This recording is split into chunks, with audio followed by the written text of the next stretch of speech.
Charlie, you okay? Charlie! I am now. This guy must think he's dealing with a bunch of amateurs.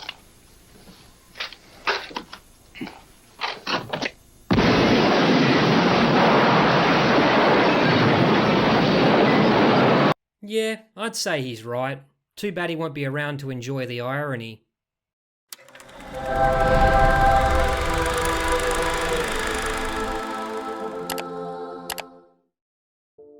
G'day guys, Holy Critics signing in. If you're into political dramas with real moral stakes, then Grassroots is definitely worth your time. Corbin Bernsen stars as a lawyer caught between his conscience and his career, while Mel Harris plays his wife, standing by him through a tough Senate race and a high-profile murder trial. The film is packed with backroom deals, courtroom tension, and an ensemble cast that delivers. So, if that sounds like your kind of movie, then go ahead and clear your schedule, because for the next 3 hours, you won't be able to look away.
Right now, man.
minute.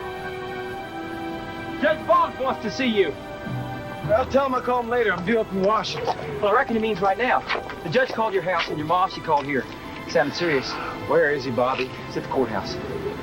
All right, get the plane ready. I got a flight there today. Judge, you know, Judge. Thanks, buddy.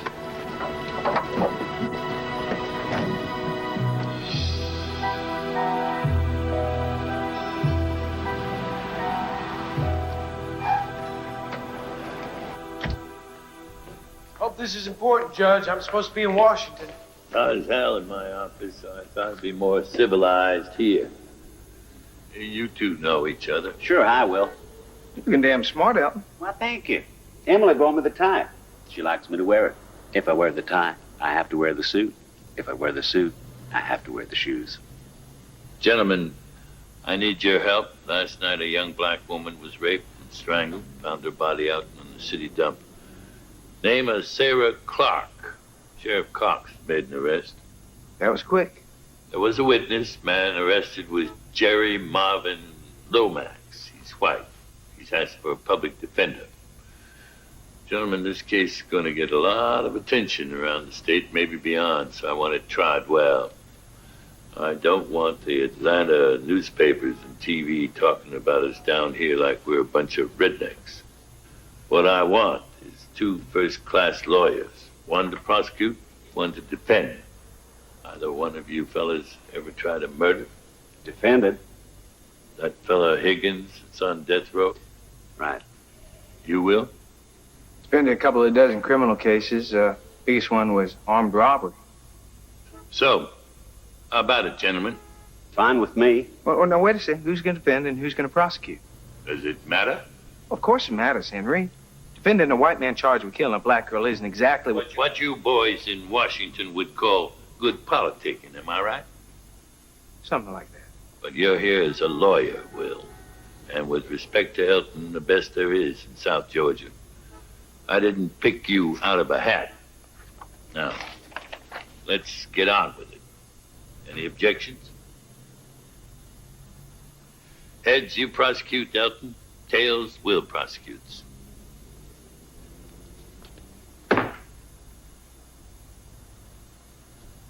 Heads, you're defending the boy, Will. You're in that, both of you? I'm in. Well, what about you? Or have I been wasting my time? No. I'm in. Go and see your client. I'll hold a preliminary hearing Monday morning at 10. One more thing. You're both in it for the duration. That clear? Good. Now, I gotta get home and clean my shotguns. I'm going hunting tomorrow.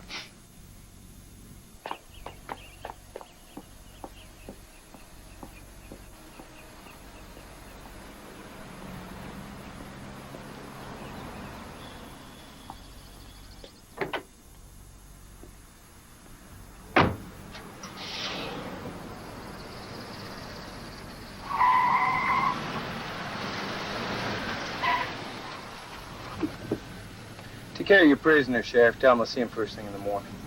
So you're going to be defending that boy, eh? That's mighty funny. What's funny about it? Well, see, I always thought you was one of those liberals, like your daddy. See you in jail, Sheriff.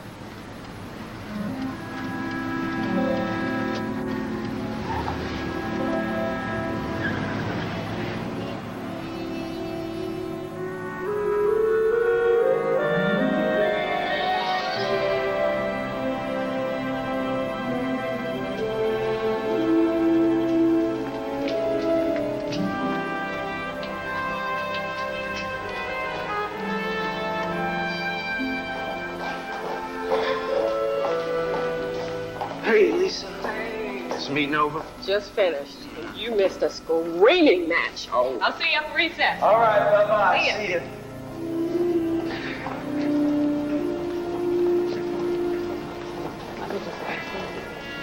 Sorry we had to raise our voices in there, Mr. Buchanan, but the next time you have something to say to the CIA, say it to the agency and not the press. I thought I just did, Miss Rule. Oh, and Mr. Lee, to remind you, since you were not at the meeting, the CIA, to quote the senator's words, is not screwing up. Well, if that was so, Miss Rule, the Senate would not need an oversight committee to make sure you don't. Now, would it? Goodbye, Mr. Lee, Mr. Buchanan. Can you believe that? What happened? Well, I guess the CIA didn't like the idea of us investigating their investigations. Well, thanks for sitting in for me, Jack. I appreciate it. I owe you one. Is the senator in his office? Yeah, it should be. All right, I'll see you after recess. You can give my love to Millie and the kids. Thanks, Will. All right.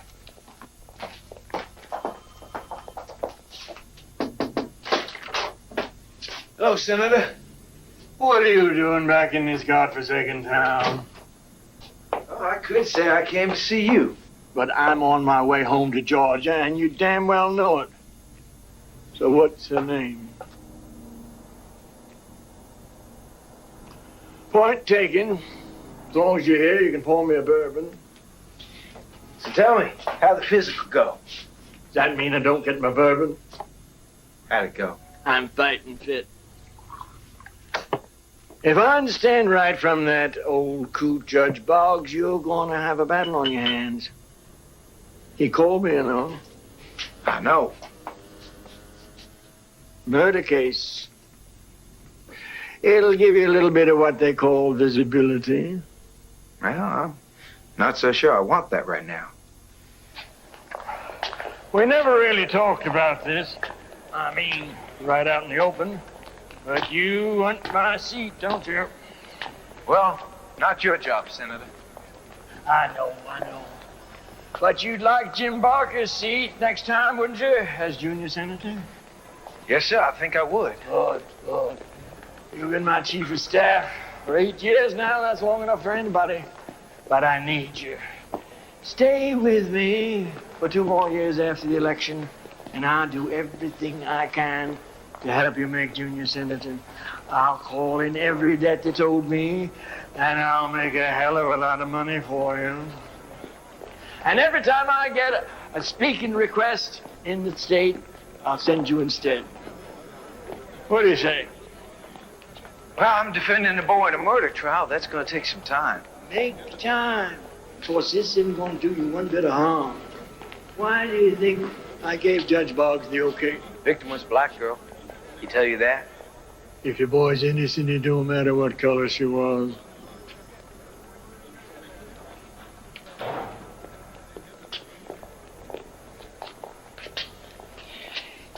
You know what I like best about recess? Being back home, getting that red mud on my shoes, feeling it in my hands. In Georgia, you gotta walk that land, 'cause that's where you win. At the grassroots. Remember that, Will. I'll see you in Delano. Good night, my dear friend.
Miss Rue, good to meet you again.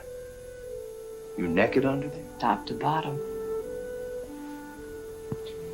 You know, one of the pleasures of not being able to be seen in public is that we have to meet in the bedroom.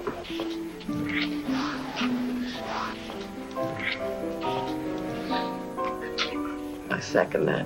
Get undressed. So I hear that Senator Carr accused the CIA of screwing up, did he? Oh. I'm sorry I was so abrupt. Listen, lover, what are we gonna do about us? Well, as long as you're with the CIA and the Senators Committee as your watchdog, I guess we're gonna have to live with it. I'd rather live with you. Ben Carr knows I'm seeing a woman. He's just dying to know who it is. Oh, and who did you say it was? Oh, no names, just measurements. Ben says if I stay with him for 2 more years, he's gonna back my campaign all the way. Oh, so I don't have to come to Georgia yet as a candidate's wife. I've got a reprieve. Well, not unless you don't want a reprieve. Listen, I'll marry you today if you like. Listen, sport, there's plenty of time for that. I wasn't going to tell you this just yet, but I've been recommended for promotion. I'm on a short list for Associate Deputy Director for Intelligence. A CIA badge with a gold leaf and star. I was going to pass, but we've got another couple of years. First woman on the job. Very first. But if I get it, we'll have to keep things like they are with us. Okay. 2 years from next November, we're off to Georgia. You got a deal.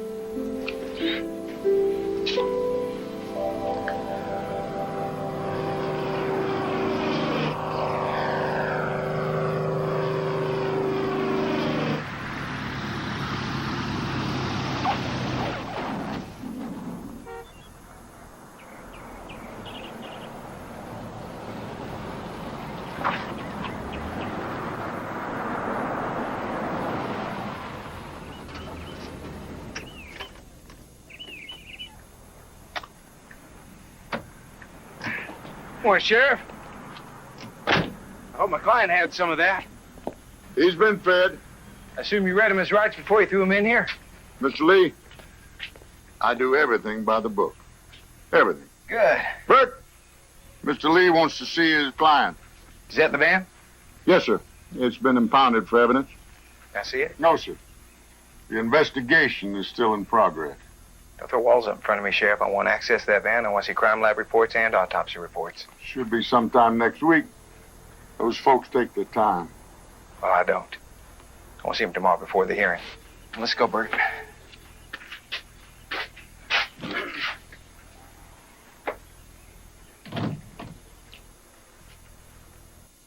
I had these heat exchangers I had to replace on a furnace at Mrs. Hunter's house. Now, that's down on Woods Avenue. It didn't take very long, so then I went over to Miss Emmy's, do a little yard work. Miss Emmy, you mean Senator Carr's sister? Yeah. I kind of do little odd jobs around the place, I really like that old lady. She used to be my teacher. She's not as batty as people think she is, but, well, at least she isn't to me anyway. So you were at Senator Carr's house, then what? Well, then I took my van home. Let's see, Charlene, she was getting a ride home from work. Who's Charlene? Charlene? Oh, boy. Charlene's my girlfriend. She lives with me. Charlene Joanna. And what'd you do the rest of the evening? I had a beer. Charlene got back, I reckon, a little after 6, because she gets off at 6. She brought some fried chicken. We ate that. Watched the video. I think it was Eddie Murphy. Then what? You mean after the video? Yes. We just went to bed. You made love? So? Well, I don't want to prod you, but this is important. Yes. Yeah, we sure did. Charlene's... She's sort of... Sort of what? Horny. Oh. That night? Every night. Boy. Are you sure that this part's really important? Yes, it's important. Well, right, like I said, I was in bed with Charlene. And after that, Did you go out at all? No, sir.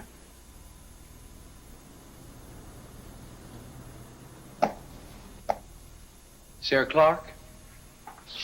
Dead girl. You know her? Well, I met her. When? She's last Wednesday. Went over to where she works, placed a thermostat on her furnace. She came out of the office, signed the ticket, gave me a check. That was it?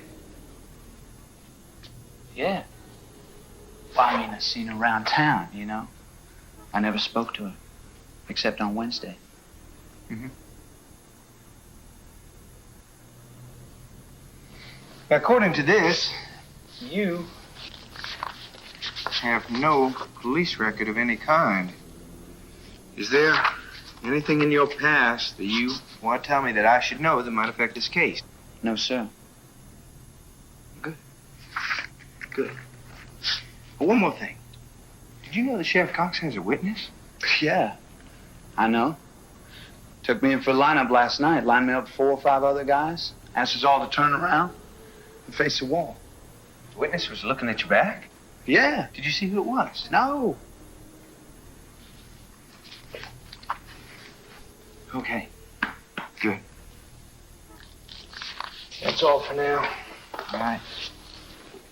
I don't want you to discuss this with anyone. Do you understand? Hey, whatever you say. Good. Burr!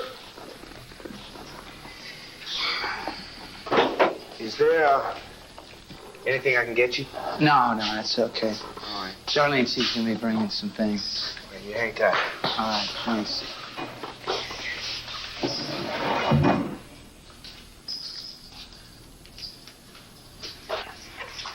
You know, Mr. Lee, you didn't ask me if I murdered that woman. I'll tell you, Jerry, that's a question a lawyer sometimes doesn't want to ask his You client. don't have to ask. I didn't kill her, mister. I didn't kill that woman.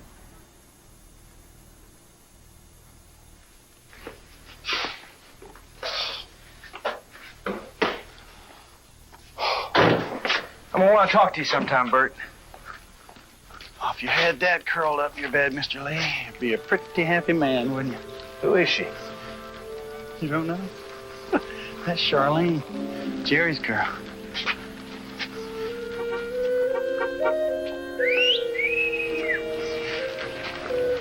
See what I mean? I saw her swimming once out to this creek, naked as the day. Oh, I tell you, that girl is going to need someone to comfort her now that Jerry's out of the picture. Oh, you mean someone like you? Hell no. I mean, I've known Jerry since he was in high school. I didn't mean me. It's just in your mind, right?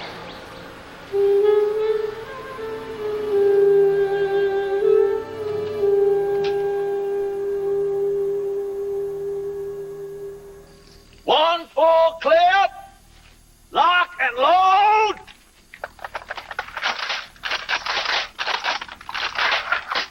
Ready on the firing line. In short bursts. Fire!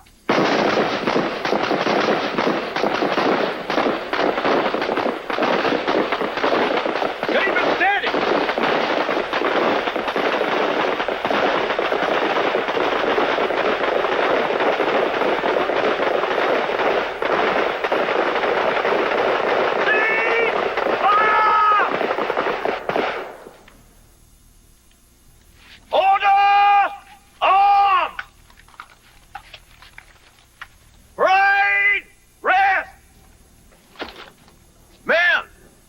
Tonight, you have the honor to be addressed directly by the Archon. Gentlemen, good evening. Tonight, you join a company that for a while longer must remain a secret. You pledge with your blood, with your life, to protect that secret. There is no oath to take. The oath is in your hearts, where love and hate reside. Love for your country and hatred for those degenerate individuals and inferior races who would weaken it. Here in our own city, a fine young white fella is facing a murder charge for killing some colored girl. Are we going to allow that? Hell no. Tonight, you are the elect. Congratulations to you all.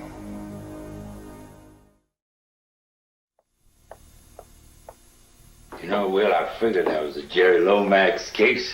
Had a lot of talk. Yeah, well, I was gonna get a whole lot more, but frankly, I could do without it. Thank you. Do you think he did it?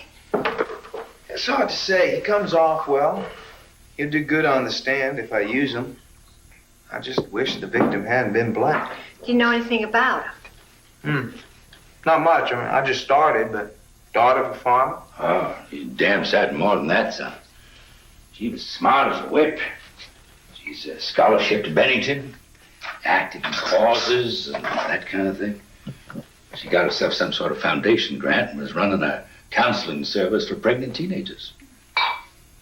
I think a lot of whites hated her, but you know the kind I mean. Great. And I'm defended. Tell me something. Did the judge flip a coin to decide who was prosecuting and defending? How'd you know that? Well, he's had that silver dollar for 30 years. He's got heads on both sides. Yeah, you tell me I've been railroaded into this? No. He knew he couldn't get a lawyer in 3 counties to defend that boy, so he just picked one. You. Well, take it as a compliment. It's on the table, Ms. Lee.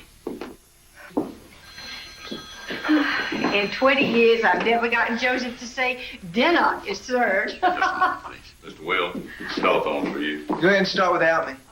Thank you. Thanks, fella.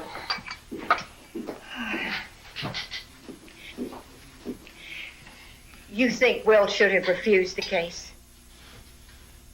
Well, he didn't have any choice, but if he had, yes. It's a no-win situation for him, you see. If the boy is acquitted, the liberals will scream fire. And if he's convicted, then Will's reputation as a lawyer suffers. I don't know. Well, each case has its own surprises.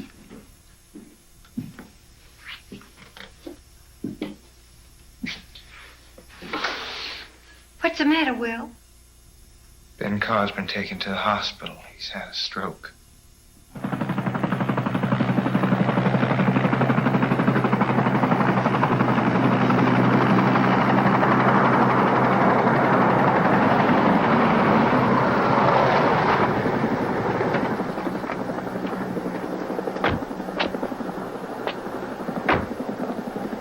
Well, it looks like the governor's here. Mac Dean was never one to miss an opportunity, so watch out for the press. Billy. Jeb Willoughby and I were at a function when we heard the news, so, what do you hear about the senator? Probably no more than you do, Mac. Evening, Jeb. How you doing, Billy? Will? Real bad news, isn't it? You know, I never did support Ben in office, but he's a damn good man. Give him my best, will you? Oh, Bill, you tell him I don't want to lose a good bridge club. See you all later. Yes, Hi, Ruth. Dr. Hall, nurse's station. Dr. Hall, nurse's station. You did this. Working him the way you do. Well, I hope you're satisfied now. Miss Emmy, I know you're upset about your brother, but you know how stubborn he is. It took me 5 years just to persuade him to get a physical.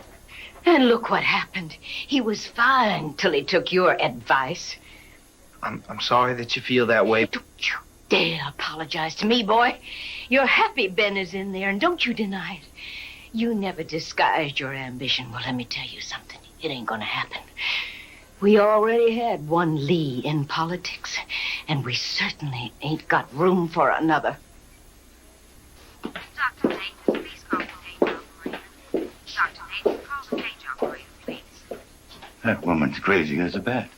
Hey, Dad, do you mind if I go in and see Ben alone? No. Thank you.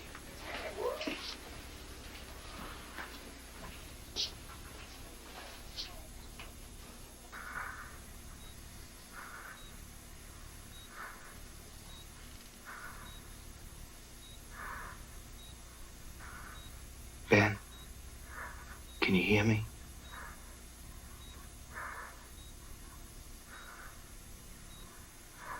Maybe you can't, but I just want to say that I'm here for whatever you need.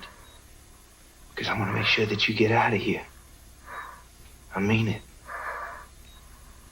We need you. The whole of Georgia needs you. Don't you forget that, Senator.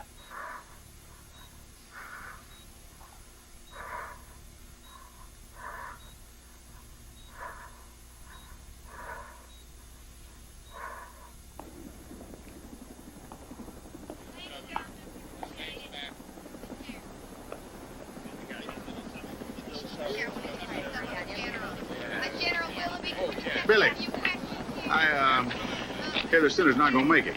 Well, you heard wrong. Ben Carr's not going to die. Yeah, but he ain't gonna live either. Not in Washington. Do you think Georgia wants a vegetable as a senator? Why not? They elected a turnip as governor. If you're looking for a Senate seat, son, don't raise your hopes. Because I tell you right now, I plan to be there first. And don't forget, if the senator dies, as governor, I control who his successor is going to be. And it'll be me. Good night, gentlemen. He means it. He's going to run for the Senate. No one can stop him. What are you going to do about it? You realize what you're asking, Dad? You going to let him take over for Ben Carr? Governor, one more question, if you will. Son, listen. There's no sentiment in politics. If you care anything about that man lying in bed in there, you're going to have to make up your mind. And I mean right now.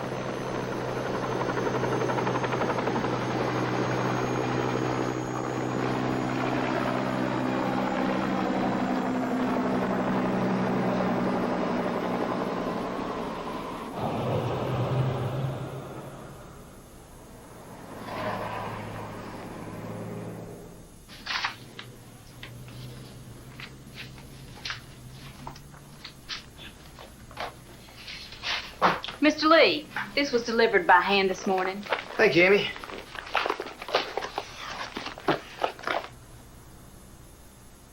Did you see who delivered this? No, it was with the mail. Thank you.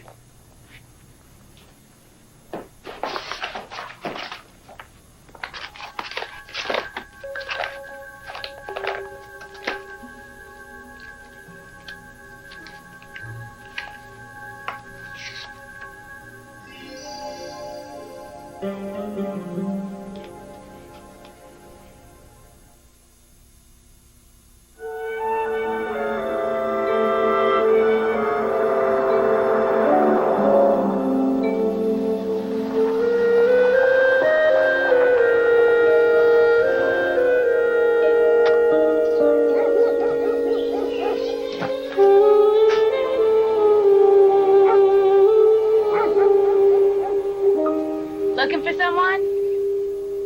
Hi there. Hello there. This is Jerry Lomax's trailer, isn't it? Yeah, you're his lawyer, aren't you? Yes, my name is Will Lee. Charlene, I saw you at the jail. Could you give me a hand here? Hold on. Here, take my leg. All right. Oh. There you go. Thanks. Yeah. So, you gonna get him out? Oh, you mean on bail? Well, that depends on the hearing tomorrow, but, I'm gonna try. I know you will. Jerry likes you. Could we sit down somewhere? I'd like to ask you a couple of questions. And your car's fine. I gotta get to LaGrange, so maybe you could take me there. Well, sure. Sure. If you don't mind, I gotta make a stop on the way. Why should I? I'd like to talk to you about Friday evening. Are you married? No. Now, that was the night of the murder. Do you recall? Ever been married? No. Well, what do you want to know? What you were doing that evening? I was with Jerry in the trailer. You doing what?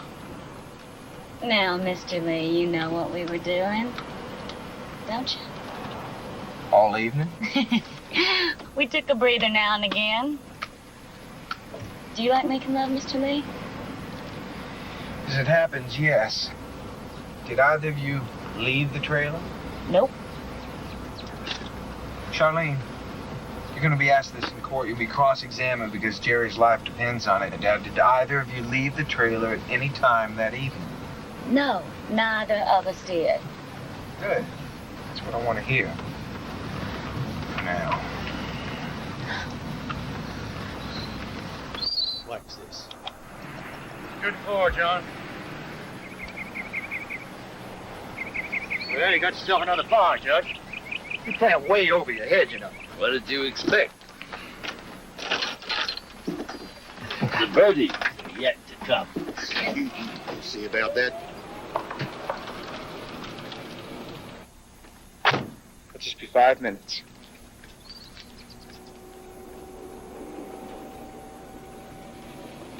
Judge, before you hit a hole in one, I'd like to talk to you for a moment. A piece for the wicked, Jeb. Uh-huh. Sorry to disturb your game, General. Oh, I think nothing of it, Will. I'll see you on the next tee. I hope this is important. I got some money on this round. Do you? Let me ask you something. As much as this? The defense of Jerry Lomax? How much is here? Oh, about 25,000. That's an adequate retainer. No law against you accepting it. Now, can I get to my golf? One more thing. You heard about Senator Carr? Sure have. Too bad. Well, his illness is going to leave me in a difficult position regarding the trial. He's going to need me twice as much as ever, so I'd like to be excused from the case. No. Told you both you're in it for the duration, so you'd better get used to the idea. Judge, let me handle preliminary hearing. You can turn it over to someone else. You'll hardly be prejudicing the defendant's chances. I've only seen him once. Well, I know you got a problem. I'll help you if I can. But I got one, too. We're going to solve my problem first. See you tomorrow at 10 o'clock.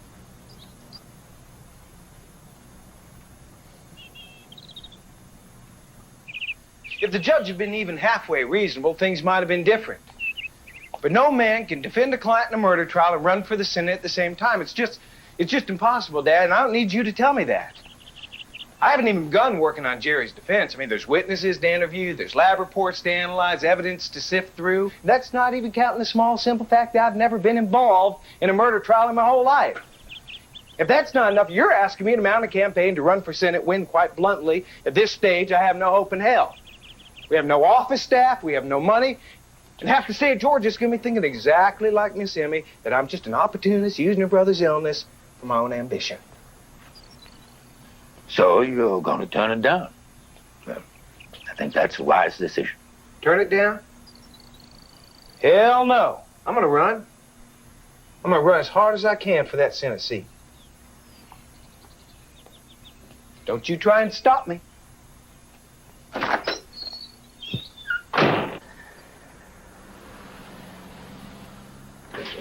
All right.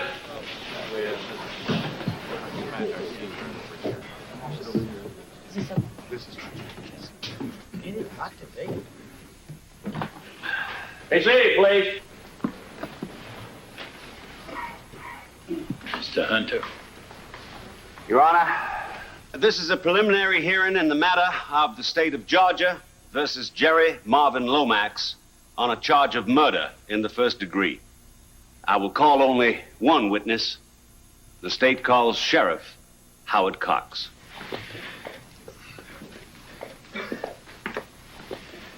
The prosecution is playing a cage, but I only calling the sheriff. They don't want us to know any more than we have to.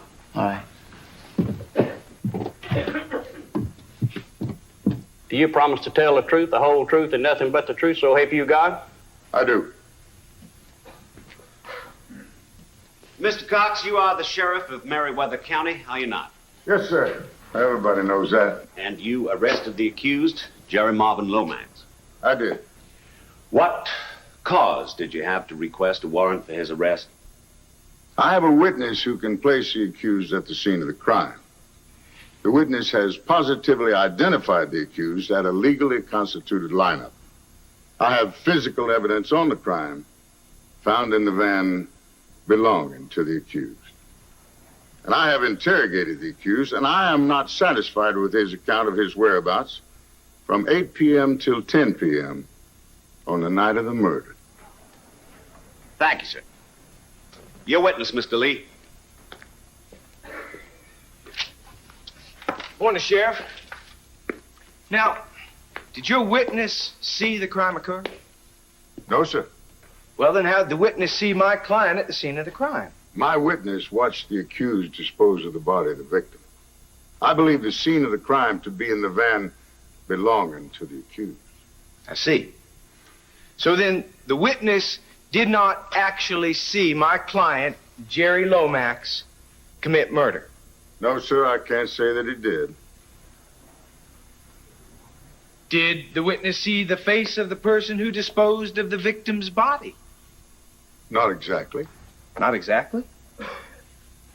The witness did not see the face of the person, but he is certain that it is Mr. Lomax. See.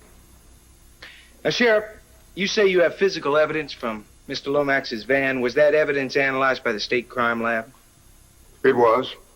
The lab report states that the fibers found on the victim came from the van belonging to the accused. Now, Sheriff, the report didn't actually say that, did it? That the fibers came from the van, didn't it? Didn't it say, in fact, that the fibers were the same as some found in the van? Well, I suppose so. Don't suppose, Sheriff. Did it say it or not? It said that.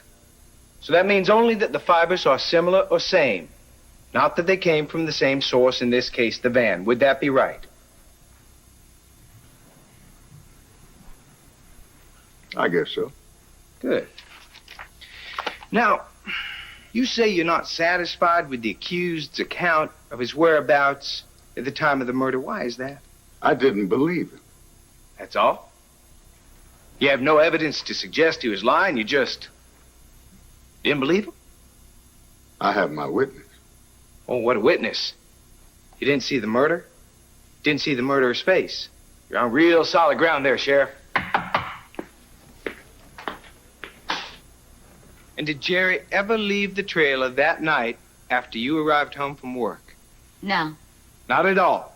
Didn't go out to the store, get a beer, cigarettes, nothing? No. We went to bed very early. Miss Jordan, do you understand that you are under oath and that if you lie to this court, you are liable not only for the charge of perjury, but of being an accessory to a murder? Yes, I understand that, but I'm not lying. Jerry was at home from just after 6 that evening, and he never went out. As I said, we went to bed. We like going to bed. I have no further questions for this witness, Your Honor. Mr. Hunter? I have no questions, Your Honor. You may stand down. You have any other witnesses, Mr. Lee? No, Your Honor. But I would like bail. Though my client is gainfully employed, he has no savings and many financial obligations to meet, so it's important to him that he resume work immediately. Therefore, I request the bail be set in the amount of $10,000. Bail is denied. The accused is bound over for the grand jury. This hearing is concluded. All rise. I'm sorry, Jerry, but your chances of making bail were never very good, not in a case like this. I understand. Will you visit me? Every day. Hey. All right, don't worry. Okay. I sure am glad you're Jerry's lawyer, Mr. Lee. Because you're going to get him free. I'll do my damnedest. I'll pray for you.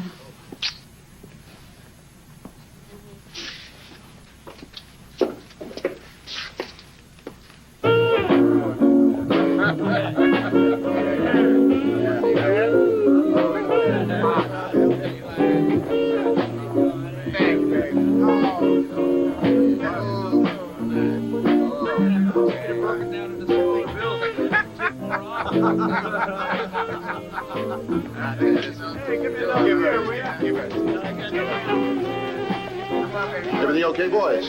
Hey, Manny, what happened to Kimberly? She got married. Keeping out of trouble, Mickey? Yeah, he has to, or I lose a partner. That don't you forget. Hey, man, I'm used to New York. Down here, if a cop scratches his butt, he's out of line. Hey, the bartender, don't forget my tips. If my horse comes in, he knows where to send my donation. Come on, Charlie. All right, see you later, Manny. Come on. Stop staring, huh? You'll hurt yourself.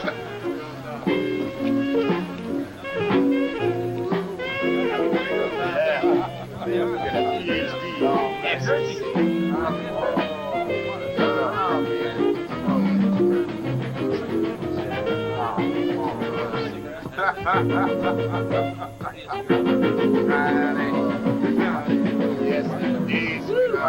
Dance over this way.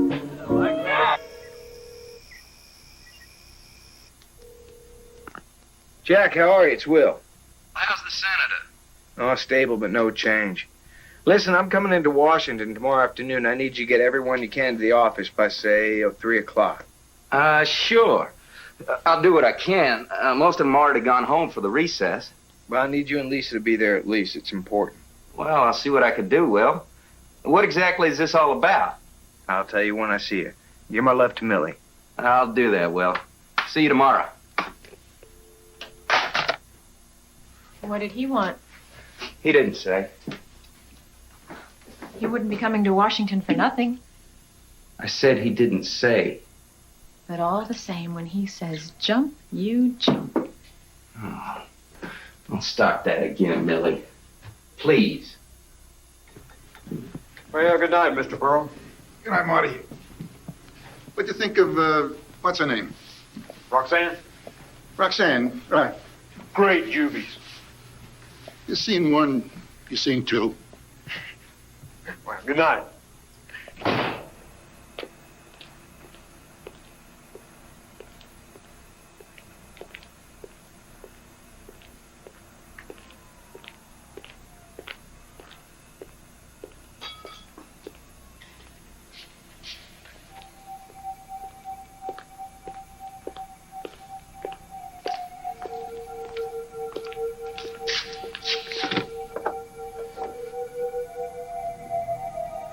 Good evening, Mr. Pell. We've been waiting for you.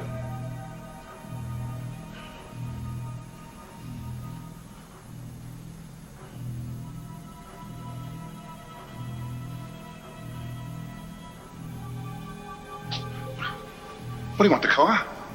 It's brand new. It cost me 60 grand. It's yours. We don't want your car. All right, no problem. Listen. Lie down on the ground, Mr. Pearl. Let's talk about this. You want the cash? It's in the safe in my office. I'll get it. On the ground.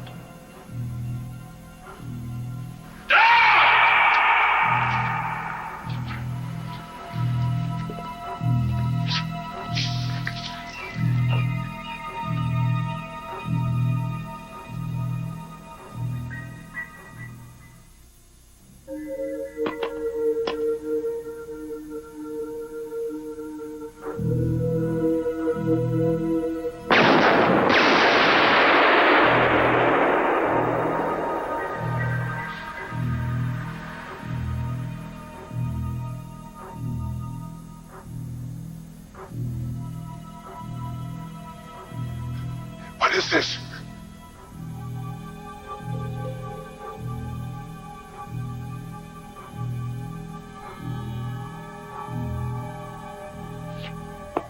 That includes Jews, Mr. Pearl.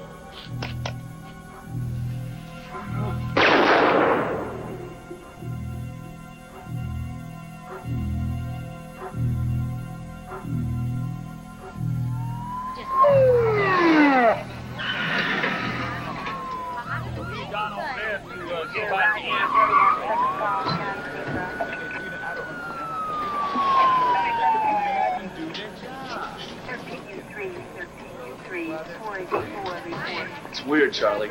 Nothing was taken. Money's still in the safe. It's like a ritual hit. Just like the synagogue in North Atlanta. Jesus, man. You're still alive. Yeah? We'll keep him that way. He's our only witness.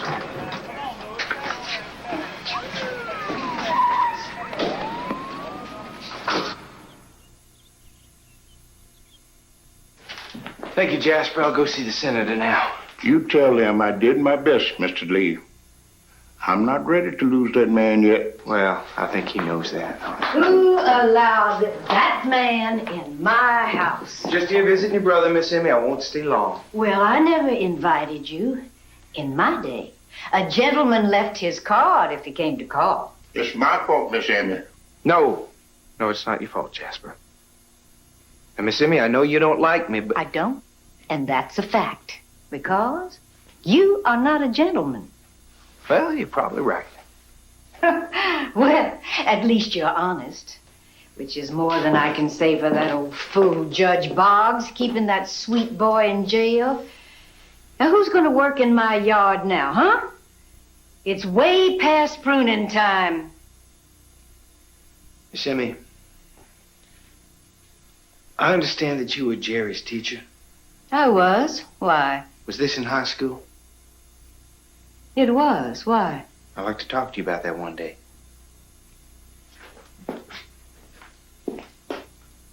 Only if you leave your card.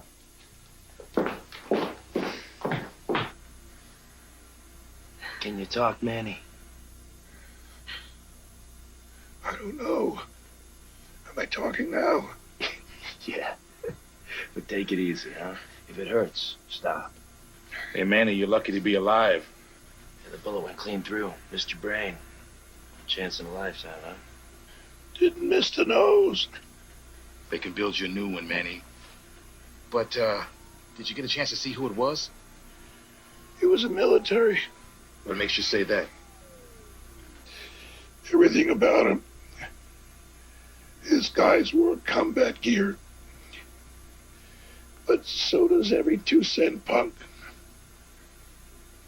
But he was a real thing. The way he stood, the way he talked, the way he gave orders. Retired, maybe. You know, one of those guys who went in young, got out after 20 years. Yeah.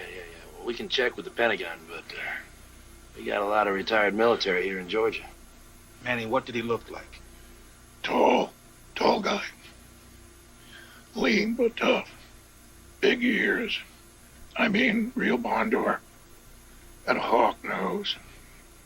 I tell you, if I had a face like that, I'd ask God for a refund.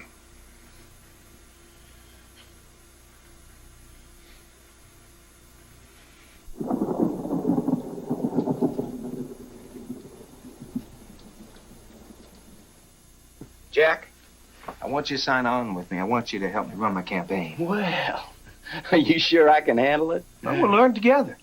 I can pay you what you're making here right on through the campaign. Then if we make it, you run my office. What do you say?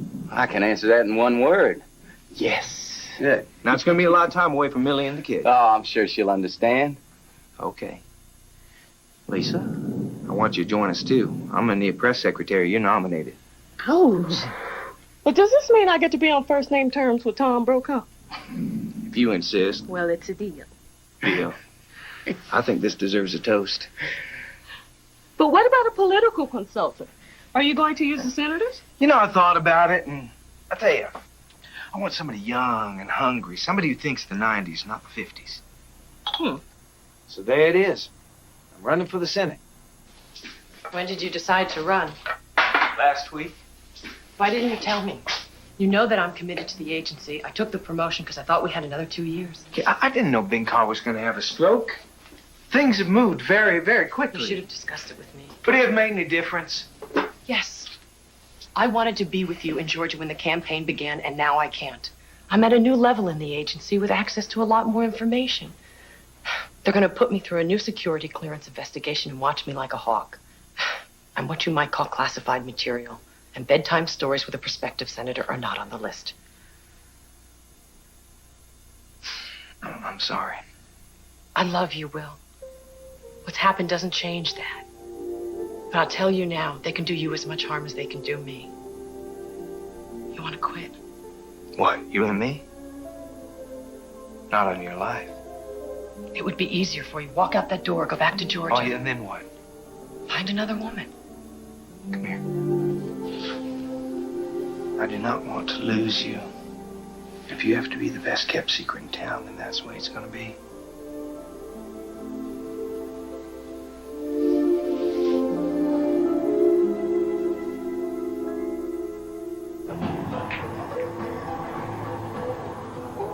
The police now believe that these killings are related to a series of murders in the Atlanta area over the past 2 years.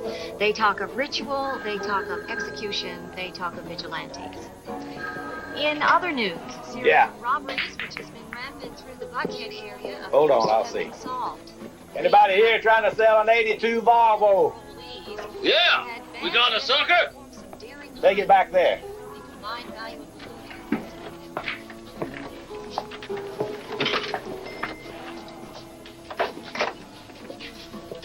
It's Ferguson, sir.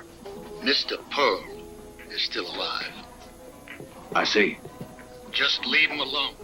Don't touch him. Did you hear what I said? Yes, sir. Did he see your face? Yes? That'll be taken care of.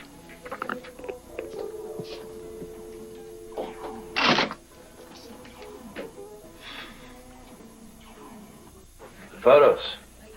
They're all Army. Retired less than 10 years. 12th sergeant or better. Atlanta resident. How many we got? 24. Pentagon sent over 100. But I narrowed them down to fit the description Manny gave us. They look mean, don't they? Yeah, but the trouble is, all guys got big ears once you cut the hair off. Okay. Let's go. Come on. Hands over.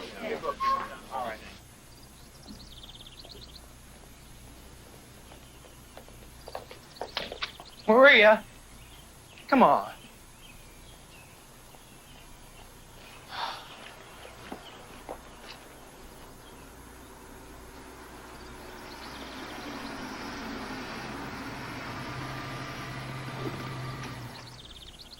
Mr. Lee? Hi, I'm Tommy Newman. Lisa Conroy told me to come down and see you. What? I said I'm Tommy Newman. I'm a political consultant. Lisa... Yes, I heard you. Problems? Cook decided to quit. She didn't like the fact I'm defending a guy charged with murdering a local black girl. Well, sometimes we all end up with a short straw. Hope I haven't with you. No. No, I'm sorry. No, you haven't, Mr. Newman. Good. So, when do we start the campaign? Whenever you're ready. You mean I'm hired? Yeah, sure you're hired. Lisa recommended you. That's good by me. It's out in my car. I live down the road by the lake. Come on. Well, first thing we're going to have to do is get rid of the Wagoneer. Get rid of it? Yes, sir. The guys who build Jeeps do not vote in Georgia. And you're going to need a haircut. You get back to D.C., give this guy a call, make an appointment, and tell him I sent you. He'll know what I want. Come on. Let's check out your wardrobe.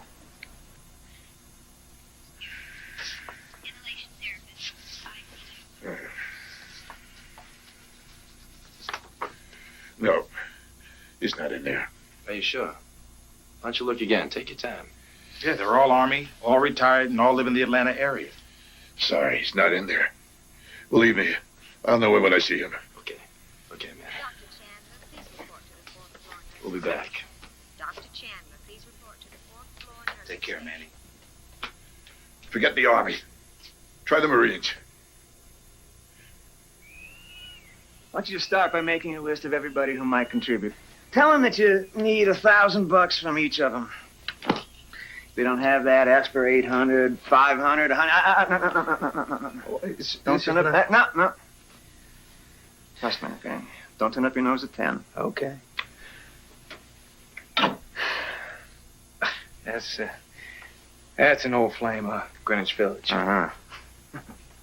By the way, Lisa set up an interview with Ann Heath. She's the new editor of the Atlanta Ledger Sunday magazine. She wants an in-depth. It means a cover story. Yeah, I know what that means, in-depth. Do you sleep in the nude, Mr. Lee?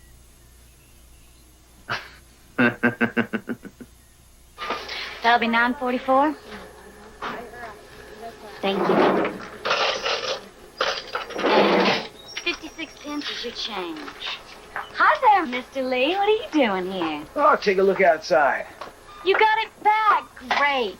I'm gonna need it for about an hour. I want to go back over to the city dump and check out where they found the body. Hang on. I'll come with you. I'm closed. Come on.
Stay right here. Whatever you say, Mr. Lawyer. Hello there. It's a hot one, huh? Yeah. You live around here? Sure do. Make my living here. Do right well while other folks leaving. My name's Will Lee. What's yours? I'm Roosevelt Watkins. Pleased to meet you. Nice to meet you. Tell me, Mr. Watkins, just call me Roosevelt. Everybody calls me Roosevelt. Roosevelt from Delano. Met Mr. Franklin D. himself one time back on the wall. He called me Roosevelt. Okay, Roosevelt, I'd like to ask you something. You just go right ahead. If I know the answer, I'll tell you. Good enough. You had any conversations with Sheriff Cox lately? I sure have. Been right popular with the sheriff here lately. You know something, Roosevelt? I think you're just the fella I'm looking for. Hey,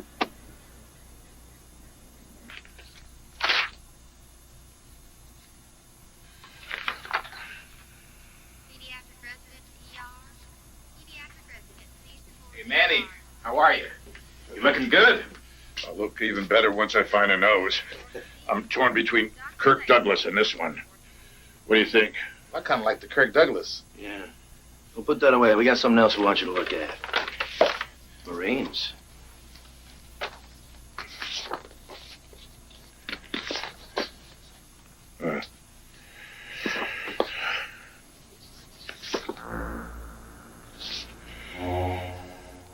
This one. Manny, are you sure? No doubt about it. He's the one. Master Sergeant Perkinson, Harold C. Retired. He's got 2 addresses. Atlanta and Pine Mountain. You sure this is him, Manny? Positive. There ain't 2 like him.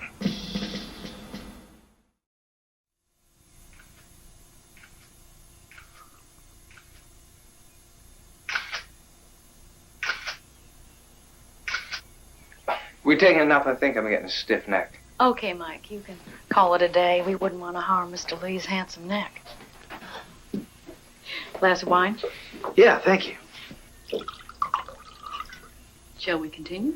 Go right ahead. Well, usually a man your age entering politics has a wife, and children, and a dog they like to parade around for a reporter. Why have you never married? Well, maybe I haven't had the time, but I can dig up a dog if that'll help. Oh, well, I expect you must have some special girlfriend. No? No, no one in particular. Is this necessary? Let's see, no wife, no girl in the picture. You must be the most eligible bachelor in the state. Well, I doubt that. I'm hardly the first bachelor to run for the Senate. And John Kennedy was still single when he was elected to his first term. Thank you. Thank you, Mr. Lee. You're quite a womanizer by all accounts, but you're not. No word in Washington on you at all. And I checked. I thought you were the Atlanta legend, not the National Inquisitor. Sorry, did I touch a nerve? Excuse me. Yes. I'm watching TV up at the house with your dad. Switch it on, Channel 6. You gotta see this. Okay. Excuse me. I just want to say to the people of Georgia that I've served you for 7 years as governor of this fine state of ours. And I plan to spend the rest of my days serving you from this great state of Georgia. Thank you. You know, I respect Ben Carr. I always have. That's why I want to pick up his baton and take it with me all the way to Washington. You know, he can't endorse me now, but I have somebody here who can. Senator Carr's sister, Miss Emma Carr. Come and say a few words, Miss Emma. I want Mac Dean in the Senate because I feel that he truly represents the soul of the South. I know that that's what my brother Ben would want. Surprised? Huh? She can vote for whoever she wants to. I prefer to have the blessing of the senator himself. Well, there's nothing else. Oh, I see. Well, yes, I think I have enough. It's been enlightening.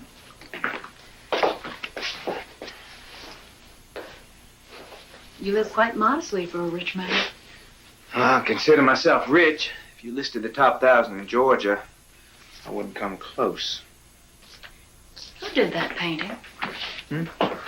Oh, that's by an Atlanta artist, Charles Benny. He's a friend. Ooh, it's a nude, isn't it? Male or female? I wouldn't know. Oh, this looks like a breast to me. It's hard to tell. Really? Aren't you familiar with the female anatomy? Is this part of the interview? No. Oh, no, we're all finished with the business. I'm inquiring into your own personal taste now. You seem abnormally interested in my personal life. Well, yes, I am very curious, because it seems to me that you're one of those rare men that really knows how to treat a woman right. Give a girl a good time, you know what I mean? Quite something, Miss Heath. Perhaps I should be flattered. Maybe you should. So why don't you just relax? Just relax.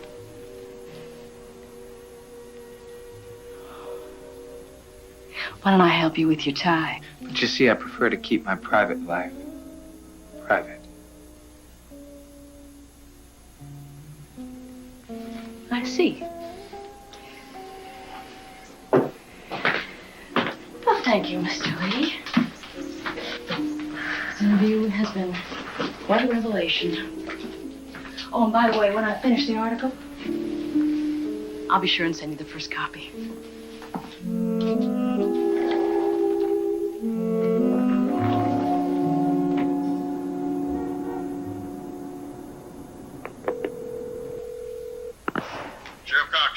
Yeah, this is Detective Sergeant Charles Pittman, Atlanta PD. Evening, Sergeant. What can I do for you?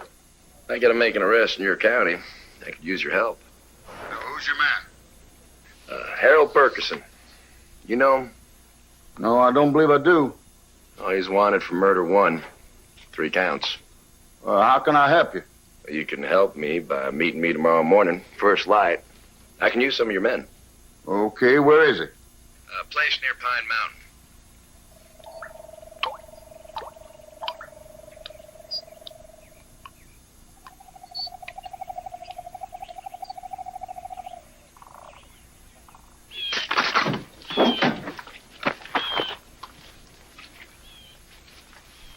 All right, we'll move in from the rear. Why don't you have you guys circle that way and stay out of sight of the house.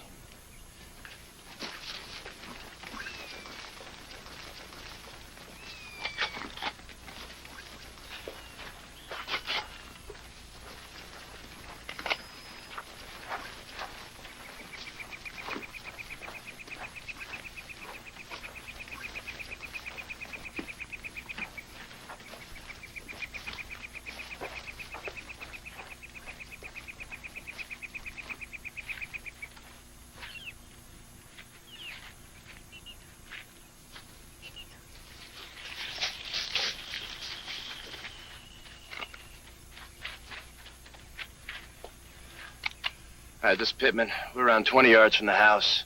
Everybody ready? Yeah, we all set. All right, hold your position until I check it out. I don't like this, man. Neither do I. Cover me. Wait a minute. I'm going in there with you. No, better just me. All right, I'm gonna move in and see what I can see. I start yelling. Move fast.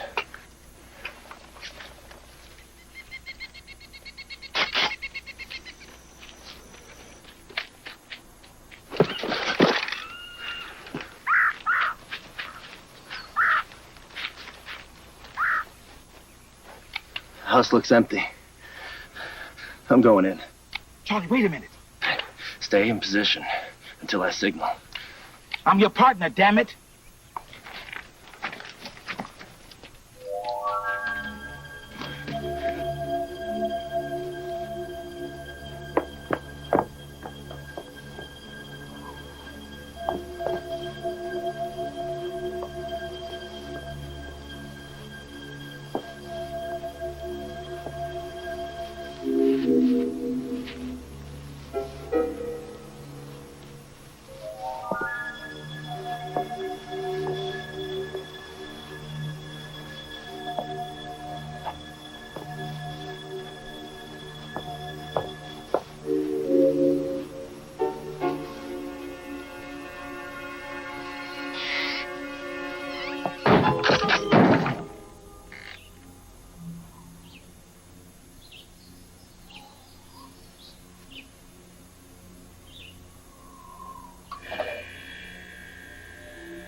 The house is empty. I think our boy's long gone. Coming out.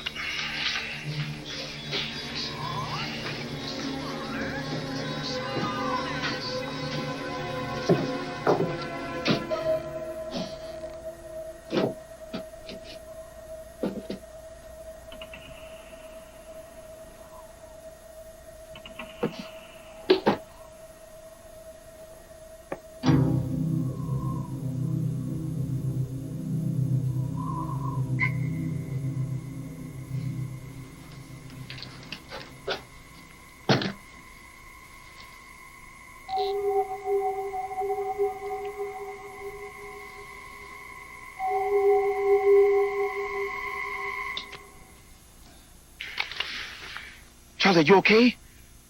Charlie! I am now.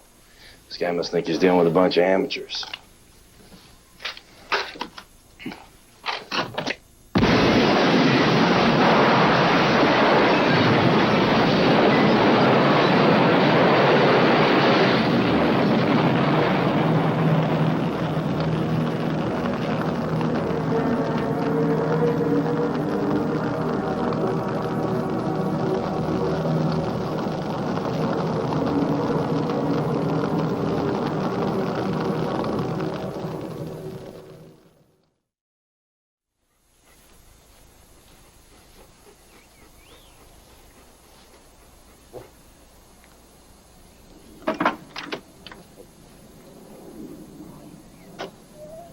Good evening, Harold.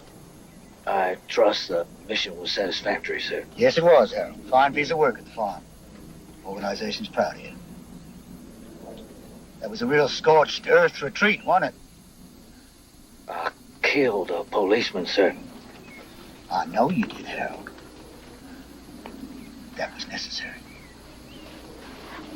Police know who you are, of course, but don't worry. My source in the department says they fear they have lost you. How are we gonna fix it? All the credit cards you're gonna need. A new social security number under the name of James Ross. Now, there's an address in there of a surgeon. Practices in Cobb County. He took a long look at your photograph, and he says he can make a new man of you. I want you to go there now.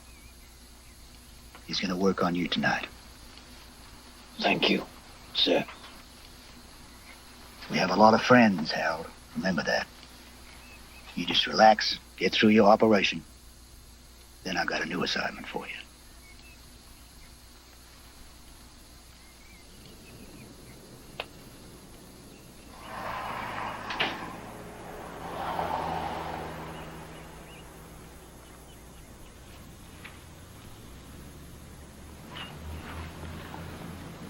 Sit down. Well, we got a problem.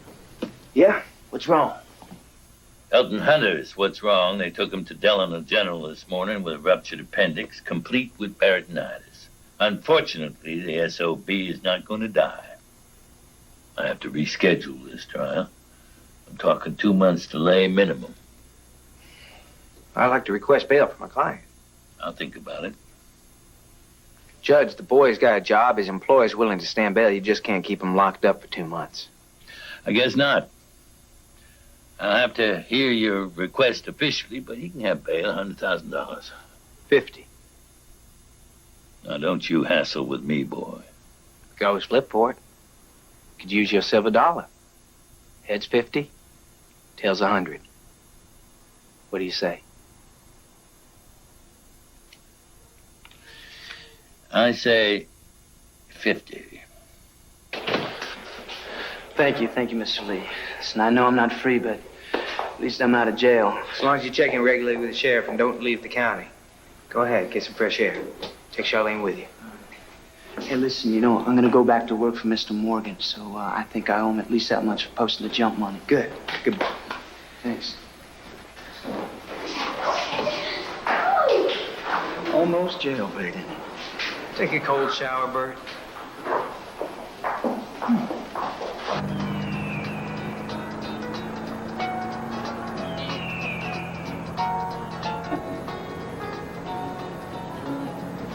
I look like the Invisible Man. I think you look cute.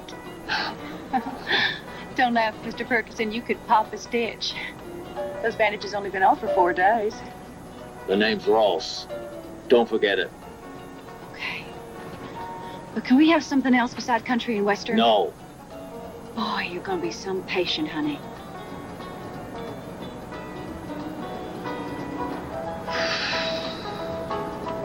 How long you been a nurse? You really don't want to know that, do you? No.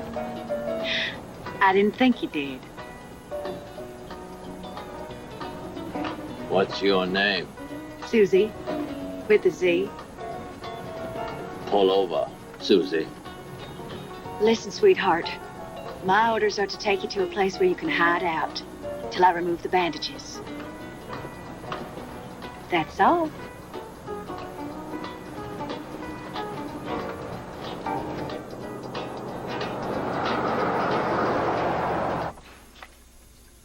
This guy is on a crusade, Captain. I went back to that farmhouse and I found a cellar up under the barn. Every kind of gun from here to kazoo. Mag-10s, Uzis, Magnums, every caliber, every millimeter under the sun. It's a crusade. You think it's a lawyer? No, it's too big. Charlie knew that.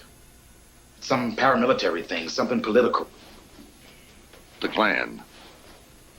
No, I don't think so. No, these just aren't some good old boys with rifle racks in the back of their pickups.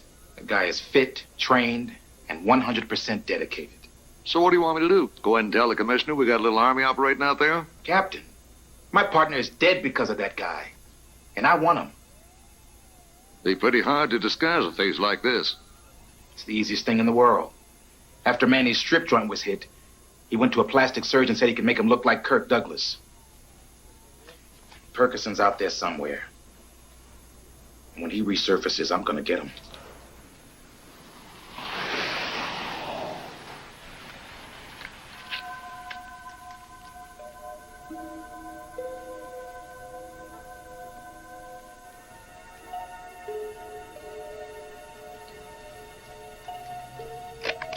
Okay, pal, hold it right there. Shut up, fellas. up against the wall.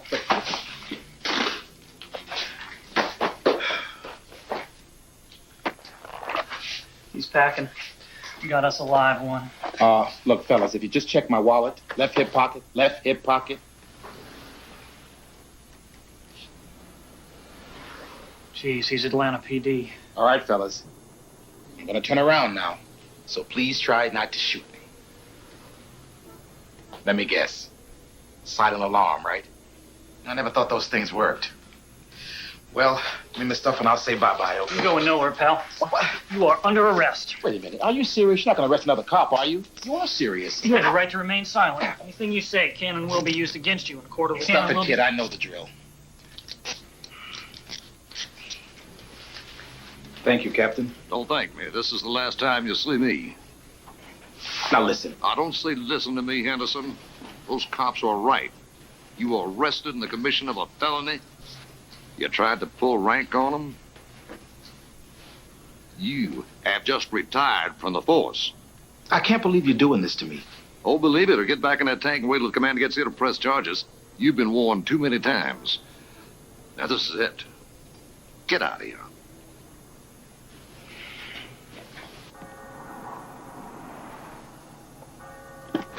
Hey, Jack. Well, What are you doing here? your father told me where to find you. Oh, it's good to see you. Look, I'm a little late for dinner, Dave. Why don't you come on in? Hey. So, what's happening? It's Millie and me.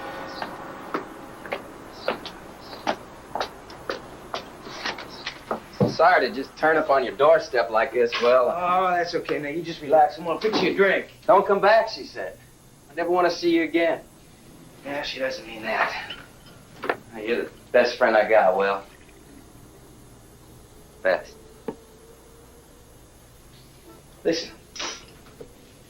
Why don't you stay in the spare room tonight? Be long, you make yourself at home. We haven't been happy, Will. I'd be a liar if I said we were. Listen, I'm gonna make a phone call.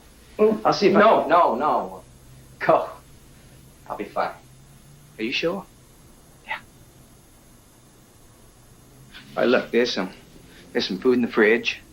I'm gonna get back here as soon as I can. You and I'll talk, okay? I'd like that, Will. Yeah.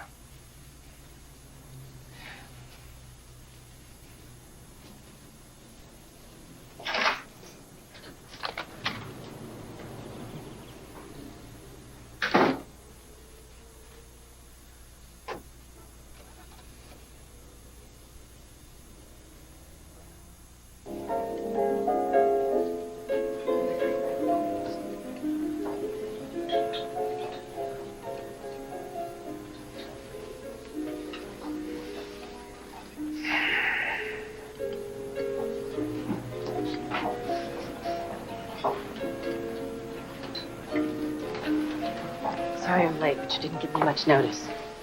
Kate, I know what we agreed to, but I need to see you. I miss you. You ever return my phone calls late?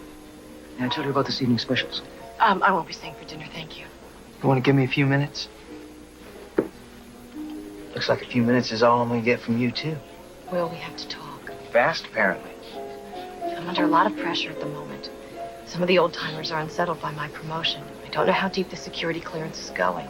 I might be under surveillance. I just don't know how to read it. Why the hell did you choose to meet me in a public place like this? I didn't want to come to your place.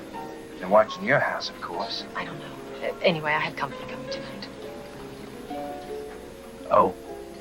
He's a friend, just a good friend. I need as many of those as I can get these days. Well, obviously you don't need me. I'm just making him dinner. I'm surprised you can find the time, what with your new responsibilities and all. Is he somebody the agency would approve of? He is agency. Well, that's okay then. The agency likes for its employees to cohabitate much cozier that way. Fewer security problems. Look, we agreed not to see each other for a while. It was understood. Will, I know that this is difficult for both of us, but you can't expect me to live my life as a prisoner, nor would I expect that of you.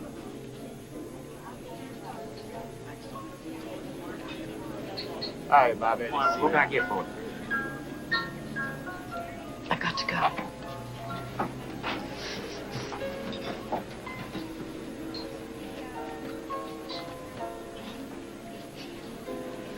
Goodbye.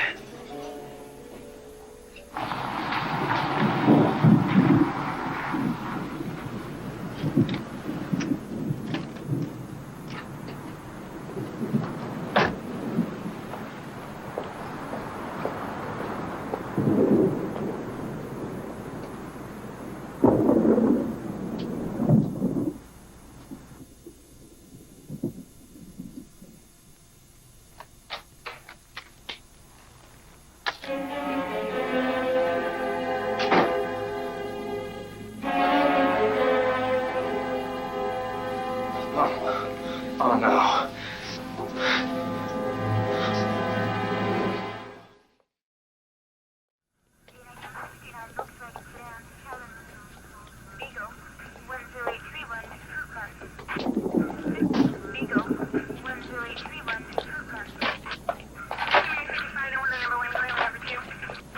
Do you have any indication that he was depressed enough to take his own life? Of course not, otherwise I wouldn't have left him alone. What time did you leave? It was about 7 o'clock. Where'd you go? Somebody take that. I went out to dinner. Who went with you? Mr. Lee, you can't tell me you left your friend here who you knew was upset in order to go out and eat alone. Phone's for you, Miss Lee.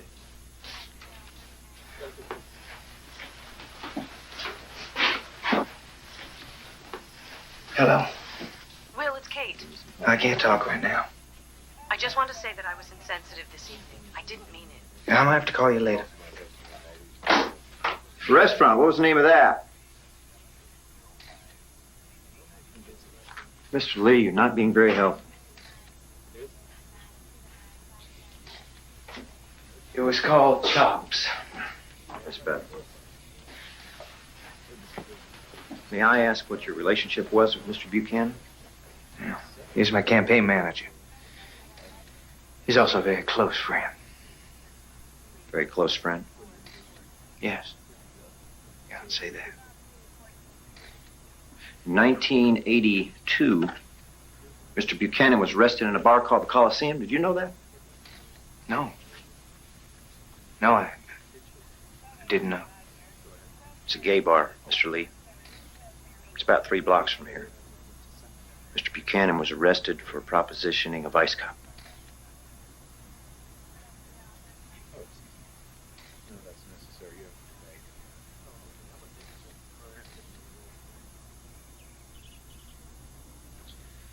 I'm so sorry about Jack, Millie. I truly am. How dare you come here? I don't understand. Do you know why my husband is dead? Do you? Do you know why he killed himself in your house? Because of you. Oh, no, now, hold on a second. Because of you, Willie. He didn't love me. He loved you. Do you hear me? And I'll tell you this. I'm going to tell the whole world about you. About you and Jack. Now you get out of my house.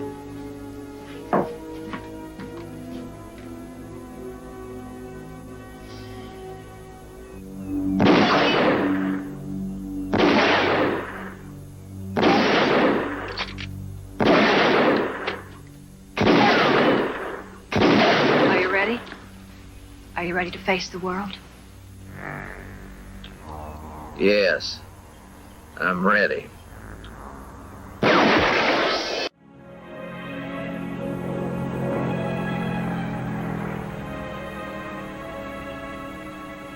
Lord, it's muggy. over that swamp. Hey, Tom, what are you doing here? Why don't you take a day off? Grab yourself a beer. Ann Heath's article. She messengered it to you via me. Born to wealth and position, Will Lee is conventionally handsome, conventionally charming, conventional in just about everything, it seems, except his personal life.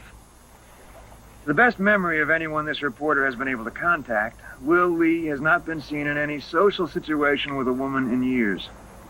Let me see that.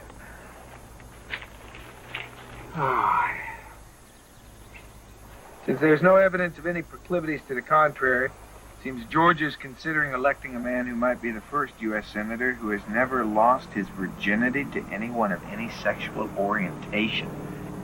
She's implying that you're gay. I don't care, and your dog doesn't care. The voters do. Welcome to politics, Junior.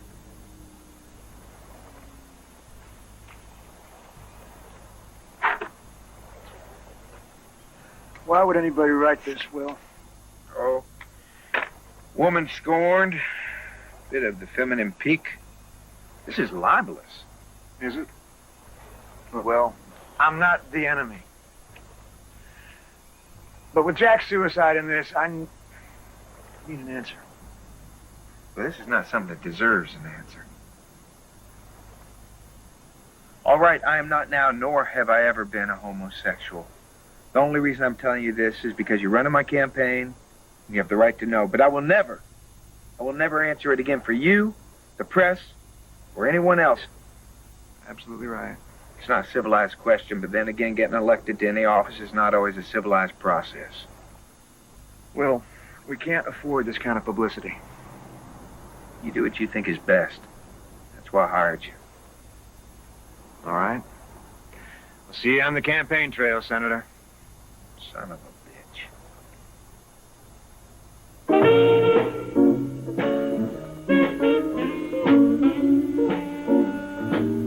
I want you to come work for me.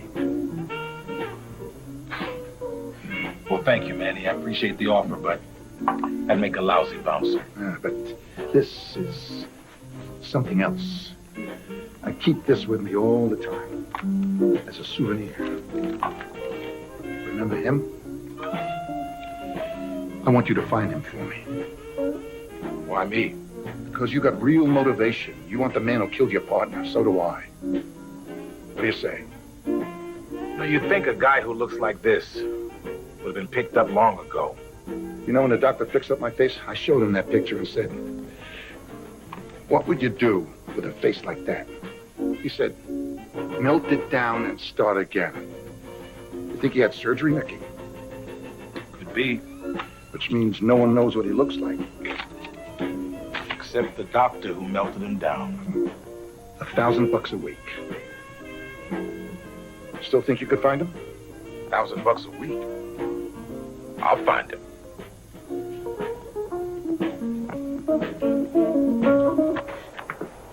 Why can't I come with you?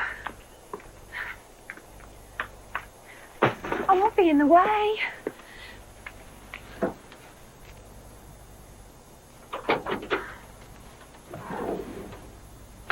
At least tell me where you'll be staying. You might need some company.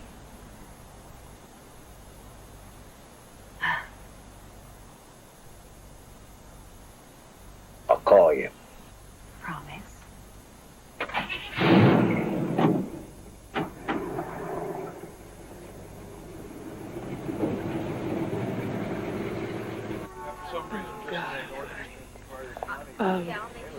Thanks, Andy. I owe you one.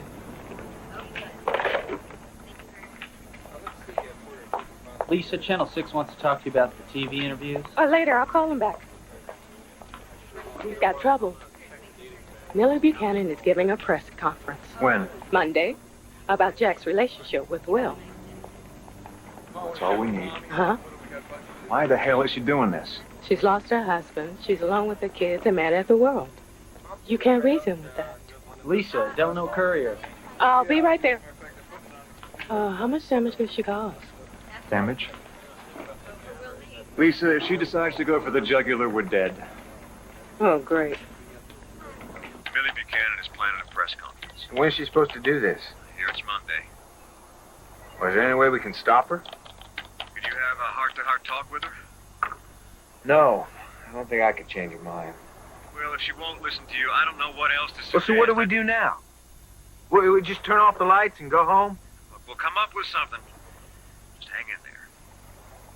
Yeah. Okay. Yeah. Call me.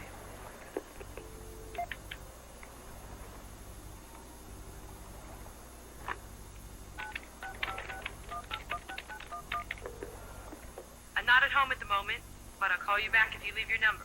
Kate, you know my number, so why don't you damn well call me? Hi, Kate, it's me. Would you give me a call?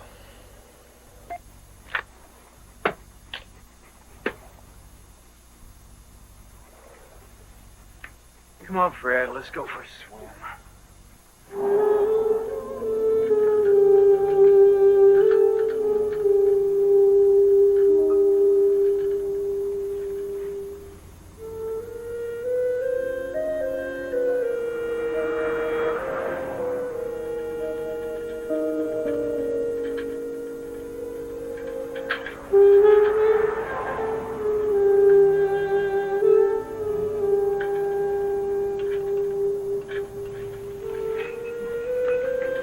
Seen enough, Sheriff?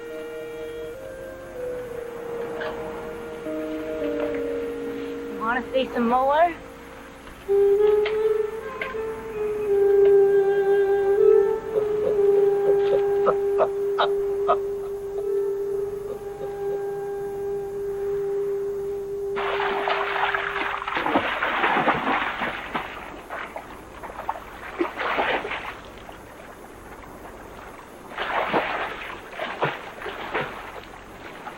Hi there.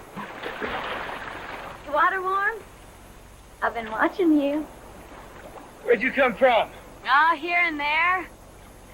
Mind if I join you? Charlene, wait a minute. Oh, no one can see.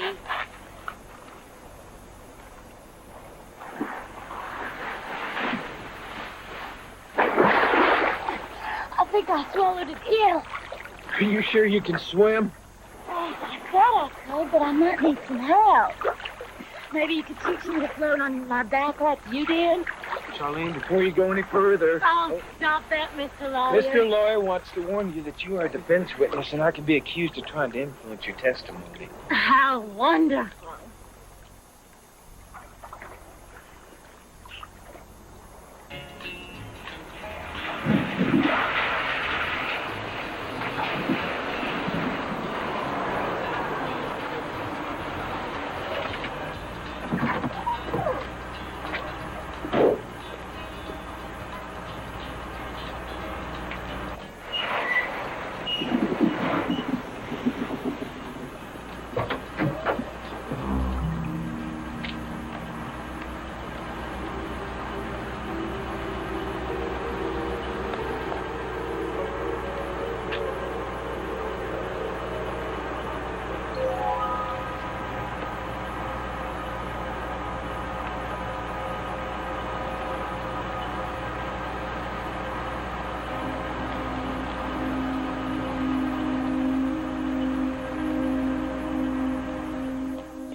What happens if you beat Governor Dean?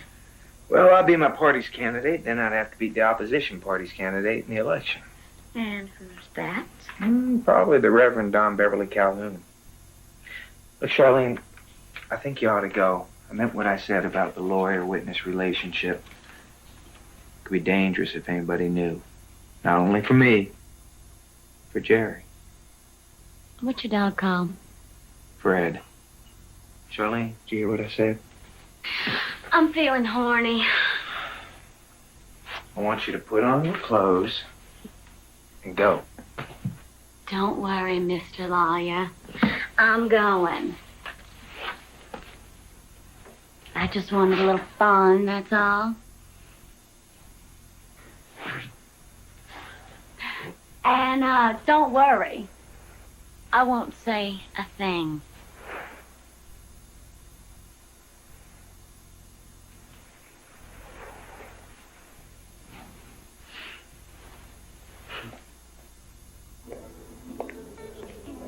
All I want is a small favor. I don't do small favors. But I'll make it a big favor. I don't do big favors. I think I'll leave now. Sit down, Frankie. Now look, all I need is a doctor who does faces, no questions asked. Why ask me? Because you know everything, Frank. I'm retired. At your age, you're retired? Who's paying your pension? Now look, I may not be a cop now, but I can still make a phone call, okay? Go ahead. Feel free.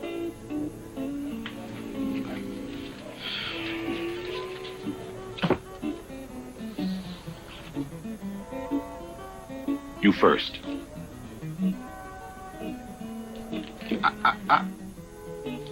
I might know one or two. Give me a name, Frankie. I don't know. I gotta ask.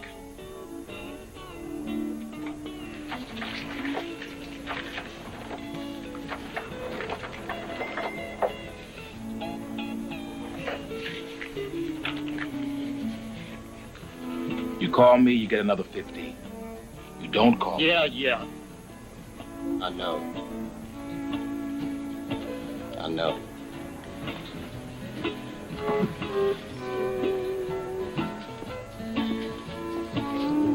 The police Hey, turn the damn sound up. murder of Derek Kelford with the strip club murders a few months ago when 3 men were assassinated.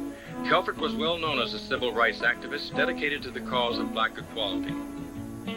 Racist demonstrators have been active outside his headquarters. They are faithful followers of the Reverend Don Calhoun, who is relentless in his pursuit of what he terms moral depravity. The Reverend Calhoun has made quite a name for himself in the rural southern part of the state, where Hello, his Manny. largest following is expected. See the news. The outcome of his political future Ferguson's will undoubtedly back, damn be it. determined by this segment, He's back. and it is safe to assume that he will make every effort to enlist their votes.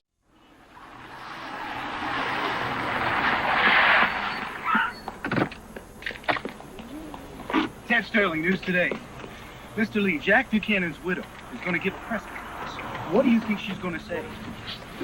It's a free country. She can say whatever she wants to. Will she be talking about you? I'm a country lawyer and a candidate for the U.S. Senate, but I'm not a clairvoyant. What does all that mean? Means you got your statement, Mr. Sterling.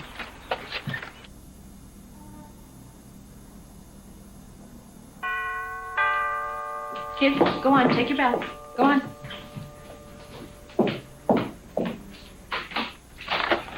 Mrs. Buchanan? Yes? Who is it, Mama? Hi. I'm sorry to disturb you. My name is Kate Rule. May I come in, please? No one in Washington except Will and I know what I've just told you. But I felt I had to be completely open and honest with you so you could understand why he and I couldn't live together, couldn't be seen together, and why we have not been able to reveal our relationship. Will could be hurt by your not being with him during all this. I could never hurt Will. I love him. I love Jack, too. I didn't know about him when we married. There were rumors. There always are in this town. But we had children, so I didn't think it was possible. And then one night he told me. He wasn't drunk. He wasn't angry. He wasn't threatening to leave. He just said that he felt he needed to tell someone. And that I was the only person he could trust. Isn't that absurd? No, it wasn't. That's the one thing that you and I share. Loving a man and knowing so much about him that we could destroy his life. I could never do that to Will. And the difference is that I could. Is that it? You have the choice. I can't stop you.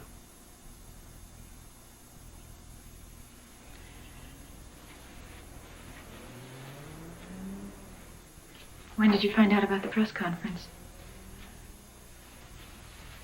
I have friends in the right places, they told me. You were very brave to come here. No, I wasn't. From what you've told me, I could make life very difficult for Will Lee. Wasn't that your intention in the first place? No, it was the children. I felt I had to blame someone. All they know is that their father is dead. They don't know anything else, do they? No. But on Monday, you're going to make sure that they do. I just loved him so much. What are you going to do? As of today, nothing. Tomorrow, that could all change. It could end Will's career. He'll still be alive. So will you be Mrs. Buchanan?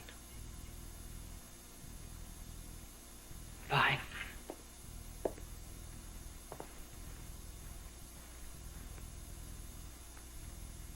All right, studio, 5 seconds. Open mics and cue. Good afternoon. I'm Marla Scott, and welcome to the first in a series of conversations with candidates for Georgia's open seat in the United States Senate. Today, we have Governor Mac Dean and opponent William Henry Lee. We will begin with a brief opening statement from each candidate. Mr. Lee. Thank you. Good afternoon. For the past 8 years, I've had the privilege of working at the side of the finest United States senator that Georgia has produced, Senator Ben Carr. I've just come from a month of campaigning around the state, and I want to tell you the people of Georgia believe in the same dream I do. It is a dream of social order, in which every man and woman can achieve the highest potential of which they are capable. You tell me you want a strong defense for our nation, I do. Hey, Charlene, guess Tell what? me you're interested in family Not issues, orders I on am. television. You want to strengthen the rights and equality of every individual, whatever his color, creed, or sex. I've known Will Lee most all of his life, I guess. You know, it's good to see the young people of Georgia begin to get interested in politics. And sometime down the road, soon, Will Lee's going to make a very fine elected official. He just needs a little more experience. Yeah, I'd like to reply to that. I'm afraid we only have time for one more question. Well, I'd still like to reply to the governor's patronizing... Andy, would you like a last question? Well, thank you, Marla. Mr. Lee, in light of a rumor of a forthcoming press conference, is it true that you had a homosexual relationship with a member of your campaign staff? The hell is she doing? Missy, it's damn underhanded of you to try to attack me on camera with a vicious lie like that. Do you deny that? Of course I Well, deny it. I'm afraid that that's all the time we have. Our thanks to the panel, and thank you all for joining us. Be sure to tune in next week. Who put you up to that cheap shot? I've been around politics my whole life, and lady, you just set a new standard for sleaze.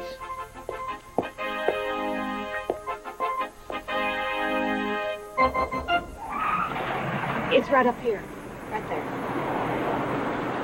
Here you go. Thanks, honey. Thank you, ma'am.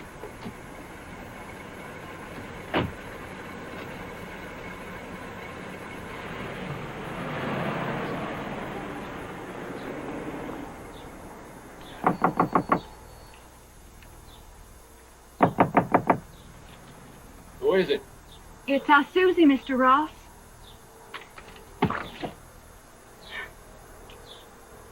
Hi. I'm glad you called me. I missed you. I really like this shot. What do you think, Will? Well, it's good. I'm just shaking hands. People like that. They're flattered that someone worked that hard to get their vote. Telegram for you, Mr. Will. Oh, thank you. Dear Will, you have a very good friend in Washington. There will be no press conference, Millie Buchanan. Let me see that. A very good friend. Well, who did she mean by that? I don't know. Well, whoever it is, he just helped you beat Mac Dean in the primary. It's on now, Will. All right, let me shut this off. I want to show you a problem. Which one? The Reverend Don Beverly Calhoun. The opposition's likely candidate during the general election. Will Calhoun be that strong a candidate? Never doubt the power of the TV pulpit. It is pleasant to come away from the campaign trail, however briefly, to be with friends at your beautiful church. Brothers I've got a contact out looking for surgeons who do work on the side. Nothing's turned up yet, but I'm still hopeful.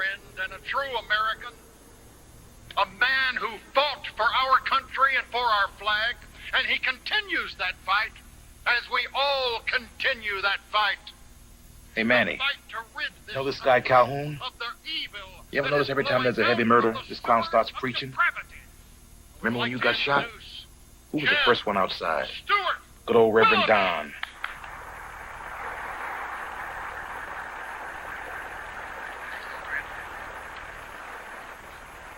Hey, who's the general?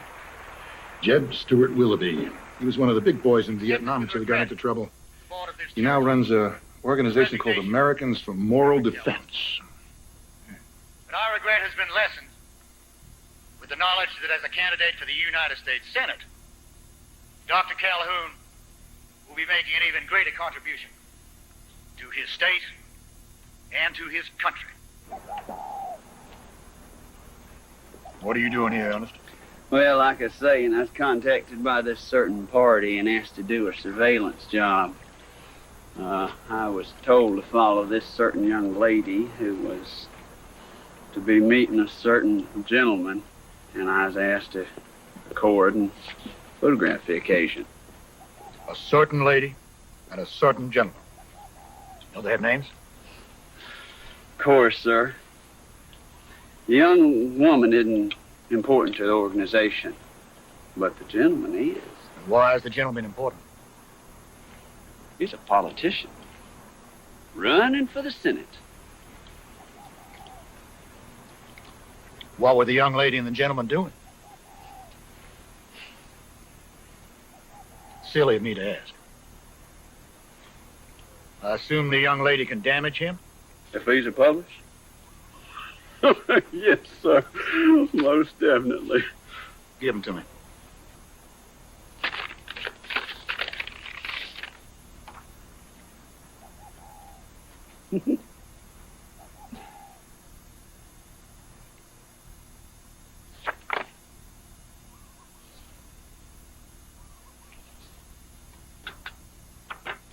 Thank you, Ernest.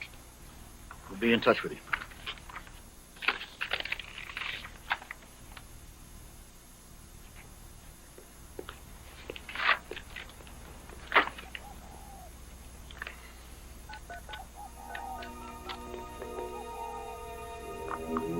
Robert, I have some photographs here that your newspaper might be real interested in seeing. I'll have them on your desk within an hour. Don't print them yet, though. Let me tell you when. Why, nearer to the primaries.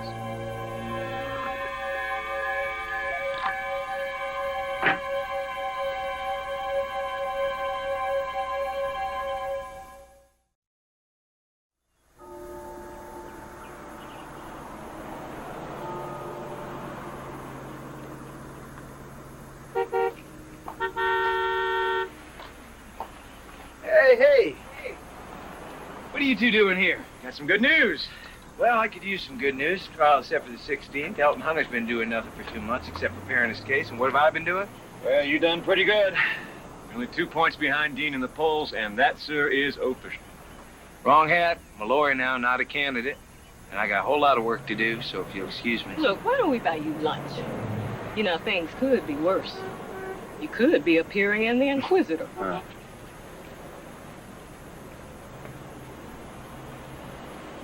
Am I missing something here? Oh, just a hot rumor that a Georgia politician has been frolicking with a young lady who is definitely a no-no. For a politician, congressman? Well, we don't know yet. Except, there are photographs of whoever it is playing naked footsie in the woods, and I would love to know who that is. Rick Barnes, who's a very reliable contact, says the pictures are quite explicit.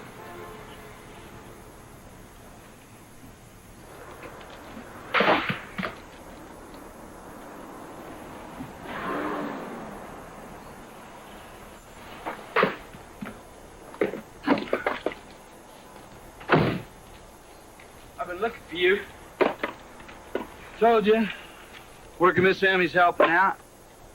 Nothing wrong with that, is there? No, not a bit. We got a trial date, Jared. It starts the 16th of next month. Okay, that's cool. I'll be there. Good. What about Charlene? I just went over to Giant Mart. They said she quit. So where is she? I don't know. What do you mean you don't know? Jared, this is serious. Charlene is your key witness. Don't worry, she'll be in court. See, Charlene and I, we're not sleeping together anymore. Wasn't my idea. Maybe she found somebody new, Do you know where she is? No, I don't. But she'll be in court. Well, that's not good enough. They got an eyewitness, and you yourself told me that you talked to Sarah Clark the week of the murder. Jerry, you don't seem to realize the dangerous spot she's in. So I talked to her, huh? The first time, the last time, so what? So that makes Charlene's testimony about you being with her the night of the murder the most important thing we've got. You better find her and tell her to call me. If I don't hear from her, I'm going to have the sheriff swear out a warrant. Meantime, get a haircut, shave, and find some decent clothes to wear to court. Well, I don't know what you're mad at me for. Just do it. You fixing to take my boy away from me, Mr. Lee? Now, Miss Emmy, you know I don't want to do that. That's why I'm defending. But you still don't like it, do you now? Go on. Tell the truth. That's not a question of whether I like it or not, but for what it's worth, I think Jerry's innocent. Of course he is. I taught that boy. That's why I need your help. You need my help. Well, I declare. You got a nerve. Maybe. There's going to be a lot of hate against Jerry, and some of that hate's going to be in the jury. That's why I need someone to talk about his character. Someone who knows him. Someone they respect in this town. Character witness?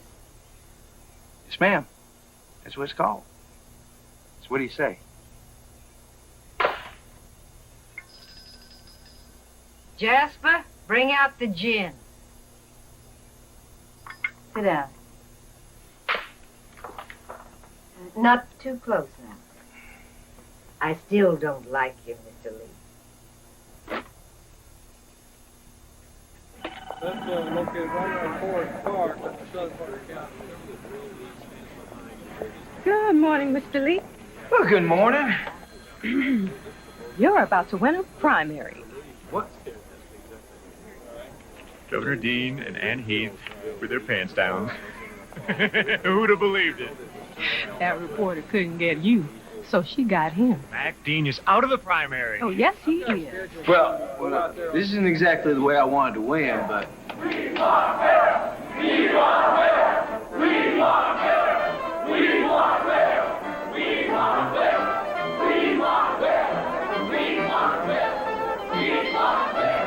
And now, that we've been waiting for, Will Henry. Hey, Will! Uncle George is with you all the way! Thank you! And that's the scene as we wait for Will Lee to officially accept his party's nomination to the United States Senate. With the Reverend Don Beverly Calhoun easily winning his party's nomination, it'll be Lee versus Calhoun on Election Day.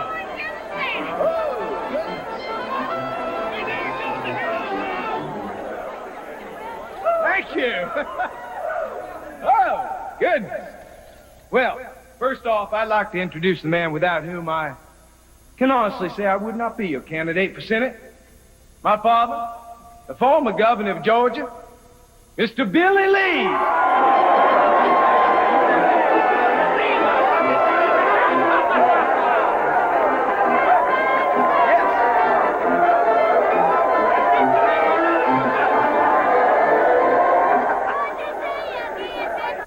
candidate. I intend to end the violence, the hatred, and the bigotry that is destroying Georgia from within. As we steamroll toward the year 2000,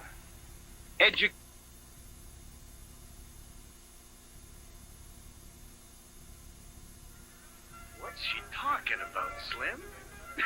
She wants to know if we want anything else. What's the proper response? Say, we're cool, chick. We are cold, chicken. Is that all you're going to do day and night? What do you want me to do? Look at yourself. Look at your hair. You know what you look like? I know what I look like. You don't take me anywhere, so what's there to get dressed up for? Me? Honey, what I do for you, I don't need to get dressed.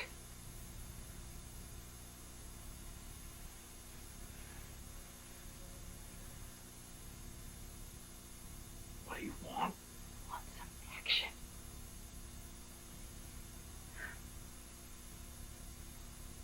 I'm bored. You want some action? Is that it? I can give you some action.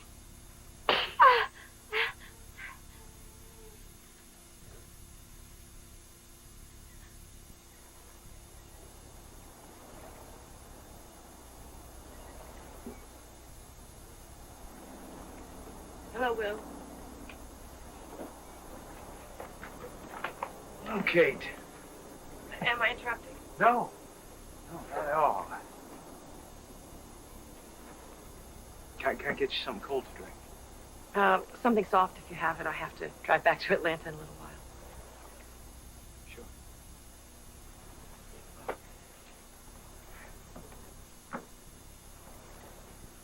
This is really quite a surprise.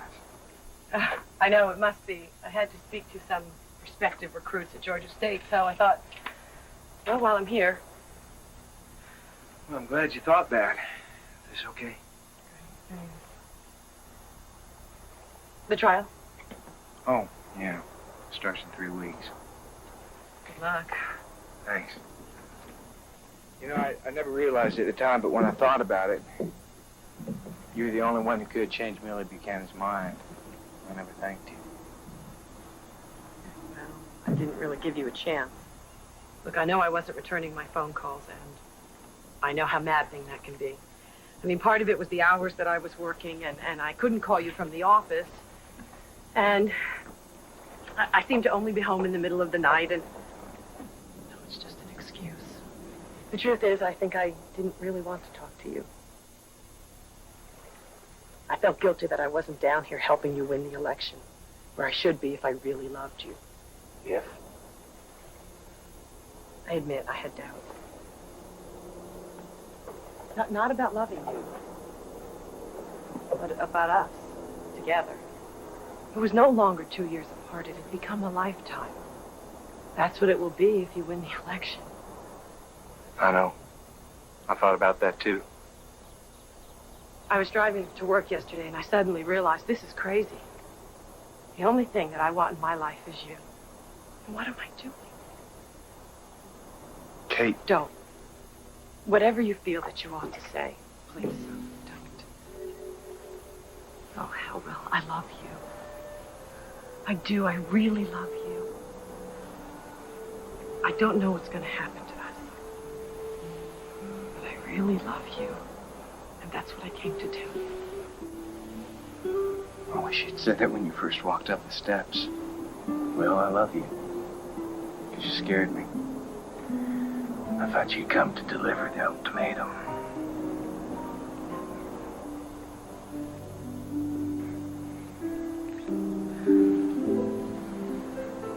Are you busy? I mean at this moment. No. Then let's go to bed.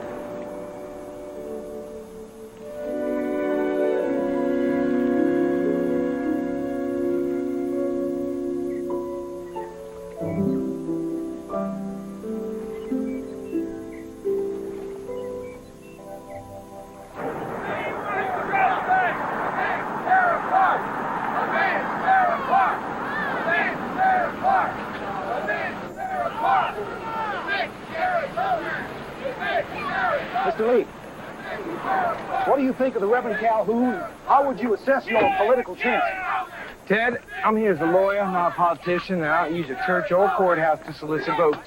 Now, if you excuse me... Mr. Lee!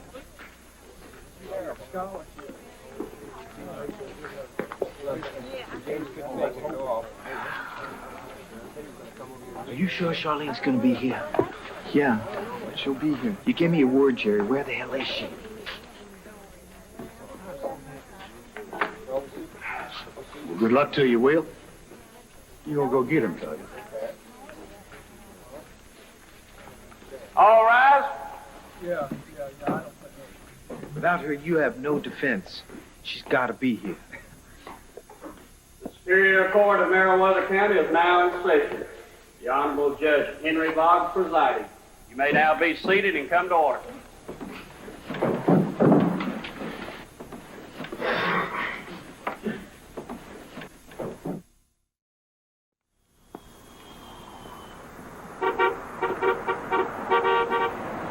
Hey, Frankie. What's happening? How come you didn't call? I lost your number. You lost my number. I'm in the book. What book? You got any names for me, Frankie? One in Doraville, one in Chambly, one out in Cobb County. Names, Frankie, names. Wait a minute. I got them written down. Come on, Frankie, come on.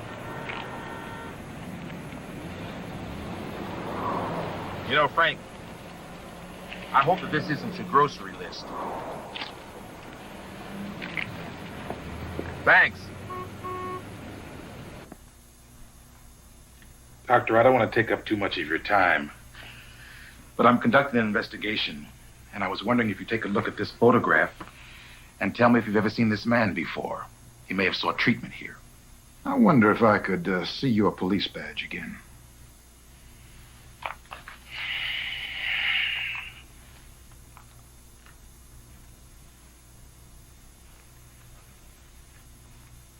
I see you with the Atlanta Department, which means that you have no jurisdiction here. Doctor, I don't need jurisdiction to ask a few questions. I believe the proper procedure is to go to the Cobb County Sheriff, have a local officer accompany you. In fact, I see that you are retired from the Atlanta PD, which means that you have no jurisdiction anywhere at all. Well, I'm also a licensed private investigator. All right. Mickey Henderson. Is this your current address? Doctor, have you seen this man before or not? No. You haven't even looked at the picture, Doctor. Would you look at it, please? I said no. I'd remember a face like that, wouldn't I? Thank you, Doctor. Goodbye.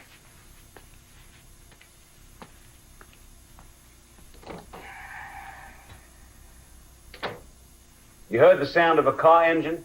Then what did you do? Well, I seen this fella with the van. He take this bundle and sort of drag it over some things, and he just left it there. And then he get back in the van and he drove off. You say it was a big bundle? Pretty big. Hi. Where the hell have you been? I went to church. Was it as big as a woman? If it wasn't too big a woman. Is the man you saw in this courtroom? Yeah, so he's sitting right there next to Mr. Lee.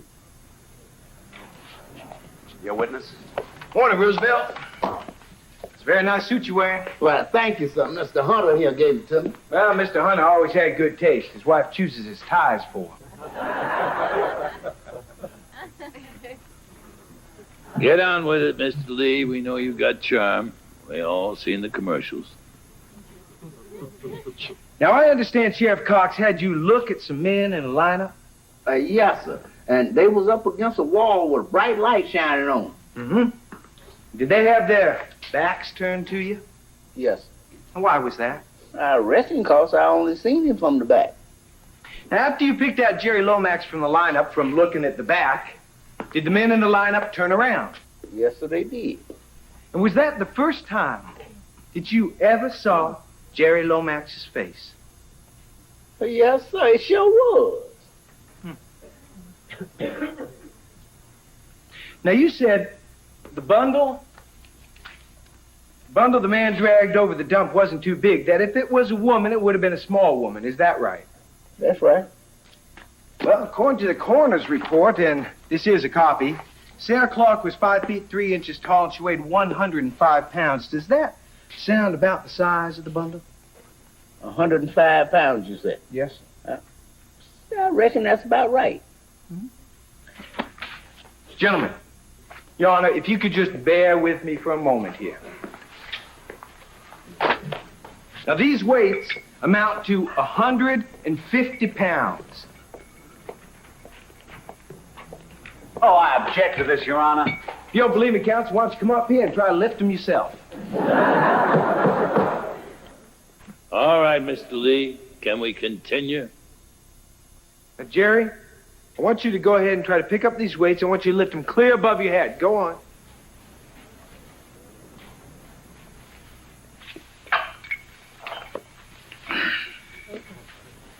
Good. Thank you. You sit down now. You see, I just wanted to show you my client is perfectly capable of lifting 150 pounds. But the man you saw, according to your testimony, had to drag 105 pounds. Well, Mr. Lomax don't seem like he would have to do that. Thank you, Roosevelt. I have no further questions.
Manny. Yeah, Mickey. Yeah. Dr. Albright just met with somebody that you know. Remember that Johnny Reb general who was always with Calhoun?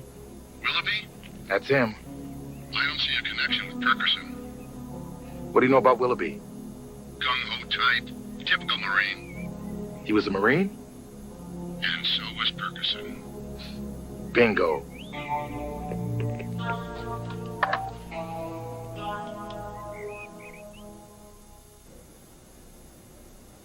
Then you watched the video. For how long? About 2 hours. Then what'd you do? We made love. Just once? Mr. Lee, this necessary? It is essential, Your Honor. Do these questions embarrass you, Charlene? No. Do they embarrass you? How many times did you make love that evening? 2 or 3 times. So you would say that you and Jerry had a healthy sex life? Well, I don't know if it was healthy or not, but I sure liked it. Be that as it may, do you recall what you did the evening before? Yes, we went to a drive-in movie. And did you do anything there besides watch the movie? Yes, we made love. And where did you make love? In the back of Jerry's van on the floor. Do you recognize this sweater? Yes, I bought it at Rich's on sale at the end of last winter. Do you recognize this dry cleaning mark? Yes. Could you please read out what is written right there? CJ, that's me, Charlene Joyner. Thank you. We enter this as defense exhibit number 3. Let the record show that this sweater is identical to the one Sarah Clark was wearing when her body was discovered. And the fiber samples from this sweater match exactly those taken from the back of Jerry's van. Now, when was the last time you wore that sweater? That night at the drive-in? Did you wear it while you were making love in the van? Yes. And did that sweater make contact with the carpet in the van? If I did, that did. Now, did you bleed at all that night as a result of having made love? Yes, I tried to clean it up out of the carpet, but it didn't all come out. You recognize this document? Yes, it's a blood type certificate from my doctor. Could you please read it for the court? It says I have type A positive. Let the record show that Miss Joyner's blood type is the same as Sarah Clark's and matches the samples taken from the back of the van. Now, Charlene, you said that you and Jerry had a healthy sex life together. Would you say that you satisfied all of his needs in that department? Objection. Jerry Lomax's sex life is not at issue here. Rape is an act of violence, and the defense counsel knows that. I'm well aware of that. I'm simply establishing the defendant's alibi. I have nothing further. Your witness. I think Charlene just saved your life.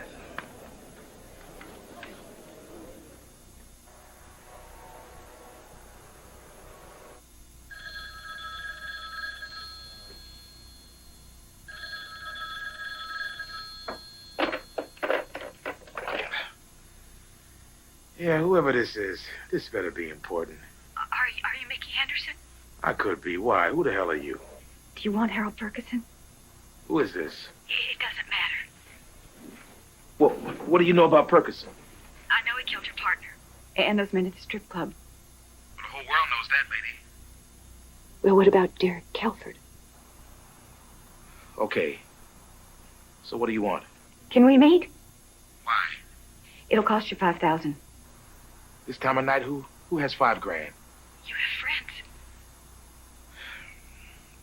Okay, I can get it.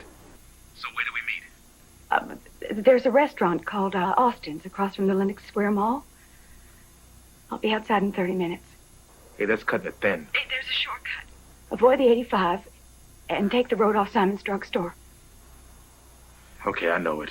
Hey, what do you look like? You'll know.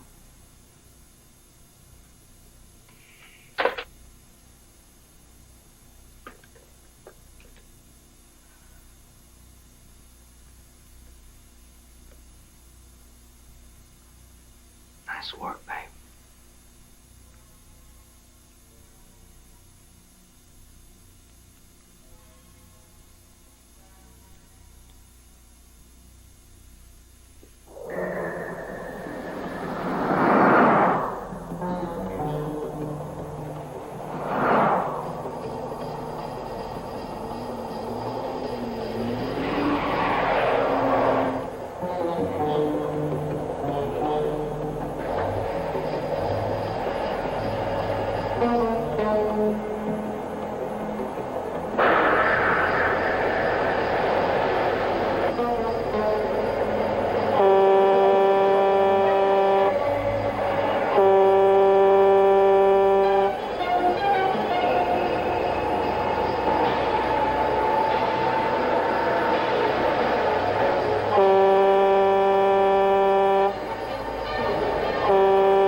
No, you're not in heaven. You're still with the living.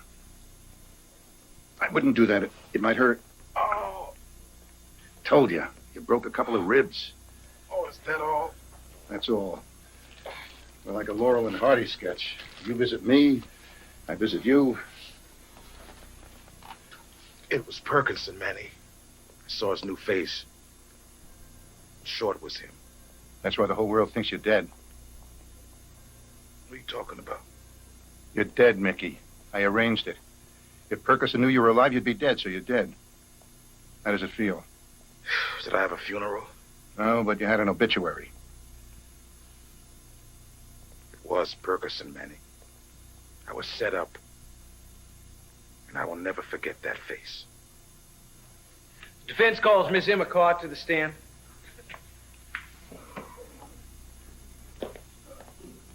Morning, Henry. You look a damn fool sitting up there. Just take the stand, Miss Emmy. Remember, this is a court of law.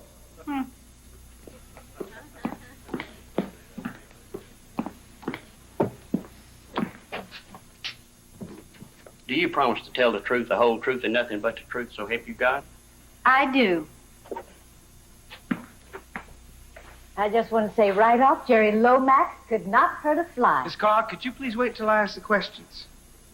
Oh, thank you, Mr. Lee. Thank you very much. I appreciate you for doing my job. I hope the witness understands that. Miss Carr, you are the sister of United States Senator Ben Carr, Senator of Georgia? Of course I am. Everybody knows that. Yes or no, ma'am? Why, yes, And did you ever teach at LaGrange High School? I did. 32 years until I retired. English literature and Southern history, and that's all folks need to know. And was Jerry Lomax ever a student of yours? Yes, he was. Did you ever have the occasion to see Jerry outside the classroom? Oh, yes. Jerry used to come to my house and do odd jobs. Still does. So you know Jerry better than you knew most students. Oh, yes. I know Jerry very well indeed. Mm-hmm. Ma'am, what is your opinion of Jerry? I think Jerry is a very fine person, a true gentleman. Is he a truthful person? Of course. Well, he did tell the occasional fib, like all boys. But with Jerry, he was so embarrassed when he didn't tell the truth that you knew if he lied. Isn't that so, Jerry? Witness will just answer the question. Was he ever violent? Oh, no. I mean, he was on the football team, but off the field, why, he was the sweetest, gentlest boy you ever saw. Did Jerry ever do anything that would cause you to believe that he was the kind of young man that would force a woman to have sex with him, put his hands around her neck, and strangle the life out of her? Oh, no, never. Thank you, ma'am. Your witness. And I never believe he had anything to do with raping that colored girl in high school either. That'll be all, ma'am.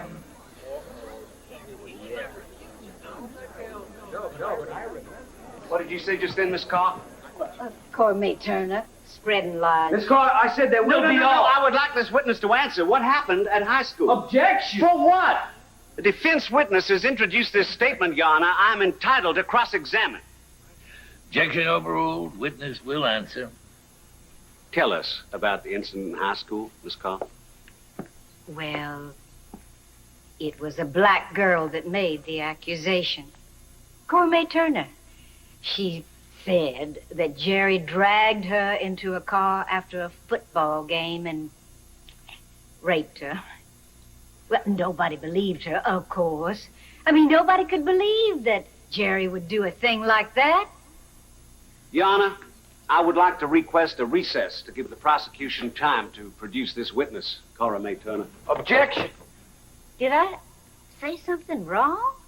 Recess until 2 o'clock tomorrow. What's going on here? Why didn't you tell me about Cora Turner? It wasn't important. It wasn't important. No, there was never anything to it. Jerry, do you realize if they find this girl, she could send you to the electric chair? Easy, Mr. Lee. It'll be her word against Jerry. You mean you knew about this tape? I know everything about Jerry. Mr. Lee, it's her word against mine. Now, you wouldn't take some nigger bitch's word over mine, would you?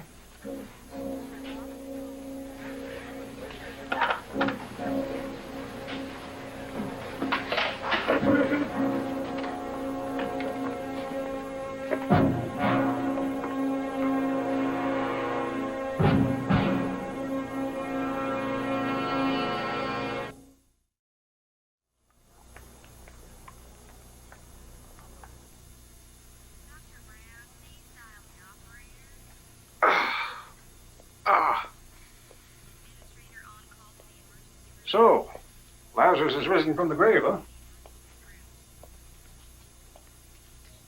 Who the hell are you? Oh, I'm, Bob Westford, FBI. Oh, you said that with a straight face. I'm real impressed. What do you want with me? Well, I want you to stay away from Ferguson. Never heard of him. Ferguson will be brought in a lot faster if you just stay out. We've got someone inside. Know what's going on. Yeah. Recognize him? So when'd you take this? What's the matter? Go ahead, keep it. So what do you want with Ferguson? Murder isn't a federal crime. No, but he's a part of something that is. So arrest him. We don't want him. We want his organization. This man is walking around killing innocent people and you don't want him? I love you guys. Where were you when he shot Manny Pearl?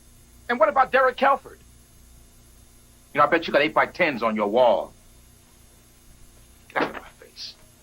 Look, we have our ways of working. And so do I. And this is mine. You're going to shoot me? I'm going to shoot your foot. Yeah, pull the trigger and shoot right through your foot. Why not? I'm irrational. You're crazy. You're right.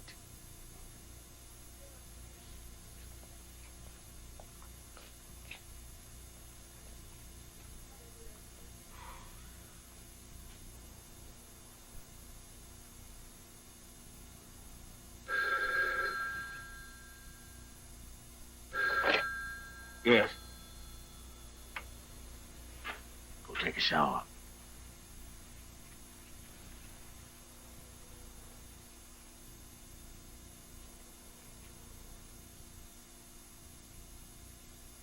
I understand, sir.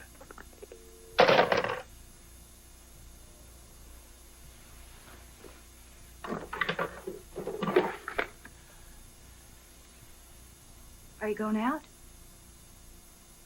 I'm leaving here. Oh, we'll wait a few minutes. I'll come with you. I don't think so.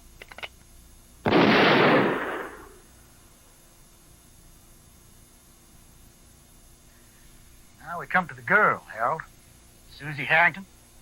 She was an FBI informer. Got some inside information. She was arrested last year on a drug charge. Made a deal with the Bureau in order not to be prosecuted. You know what they did? They sent her to work for Dr. Albright. That's how it all began. I never suspected, sir. In fact, I rather liked her. That's the way they work, Harold. They make you like them. Sentiment is weakness. Means the FBI must know about me. Why haven't they tried to arrest me? Harold, perhaps they were hoping you'd lead them to me. All right. Harold, we've got a situation. I misjudged this fellow, Will Lee. I thought he'd be a weaker candidate than Mac Dean, but I was wrong. So now we have to help the Reverend Calhoun and eliminate Mr. Lee as soon as the trial is over. Remember, that order cannot, under any circumstances, be revoked. I understand, sir. It will be done. Come on, Lance.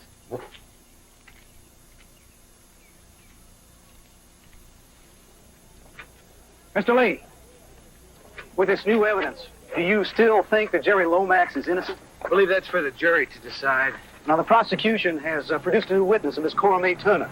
Well, let's hear what she has to say. And I want you to know, good people of Georgia, that I resigned from my church to be your candidate for the Senate. How does it feel to be on the losing side, Mr. Lee? This is a courthouse, Reverend, not an electioneering platform. Yeah, I don't need a pulpit because the Lord is with me wherever I go, all the way to Washington, D.C. It was my freshman year in high school, and I had been to a football game, and I was walking back home alone. The football players were starting to leave, and I was blinded by the lights of this car. The car stopped, and I put up my hand to shield my eyes, and I said, "Who's that?" He never said a word. He just hit me. I went down. Then he grabbed me by my hair and he yanked me back up. And he started talking, sort of quiet, saying, "Hey, baby, look at you. I'm going to give you something real nice." I tried to scream,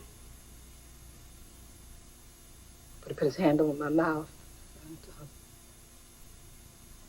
He got an arm around my neck, and he hauled me over to the car. Then he opened up the back door.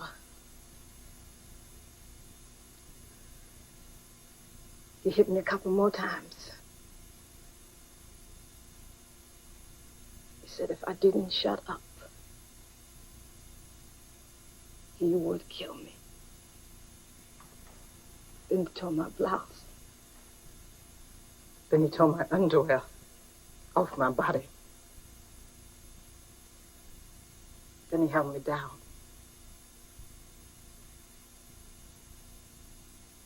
And he raped me. Were you able to see his face? Yes.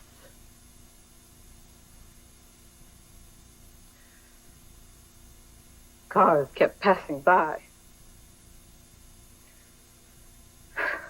Players and their girlfriends. They would whistle, or shout. Oh, I guess they thought a couple was making out. You know? And did you know the boy? He was a football player. Everybody knew who he was. Did you go to the school authorities about this? No. They were white. I knew they wouldn't believe me. So what did you do? I left school. Miss Turner, do you see the man who beat you, who raped you, who tried to strangle you? Do you see him in this courtroom? That's him. That's him right there.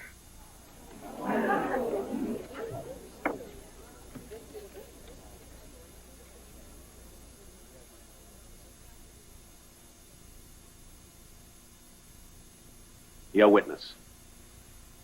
You don't want to take her apart.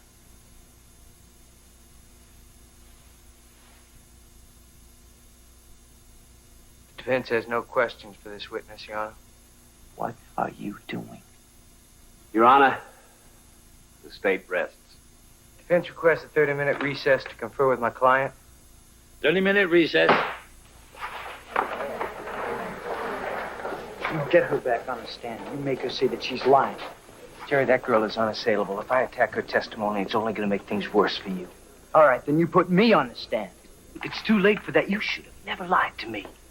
But you still have a chance if you change your plea and you throw yourself on the mercy of the court. But I'm being tried for Sarah Clark, not Cora Mae Turner. And you tell that to the jury. If you continue to plead not guilty, they are going to fry you. You bastard. Change my plea. You're sending me down the river. I'm trying to keep you out of the electric chair.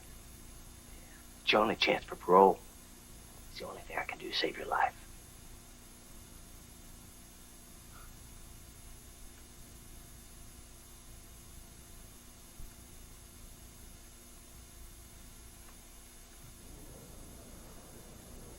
All rise.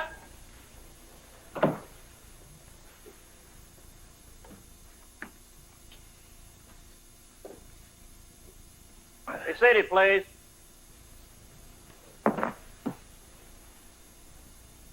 All right, Mr. Lee. Your Honor, at this time, the defense wishes to enter a change of plea. How do you plead? Guilty as charged. Mr.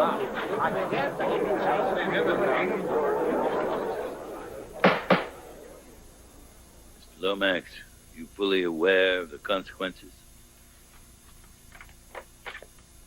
Yes, sir, I am. Very well, sit down.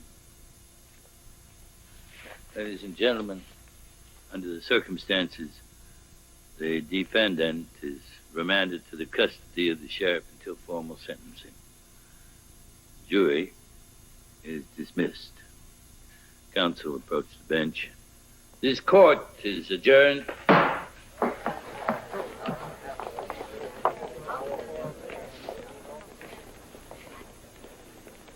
Well, the last-minute switch is probably going to keep that kid out of the chair. Mr. Lee, you're a hell of a lawyer.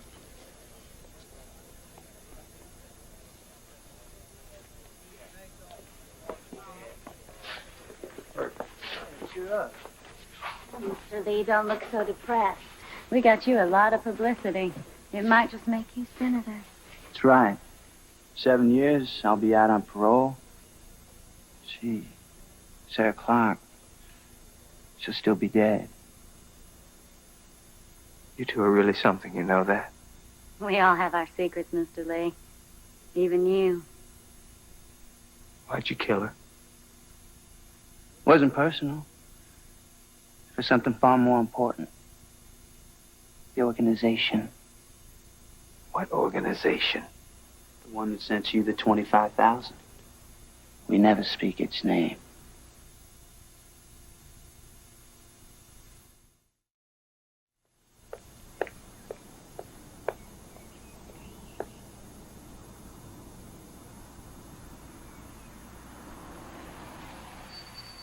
Hi.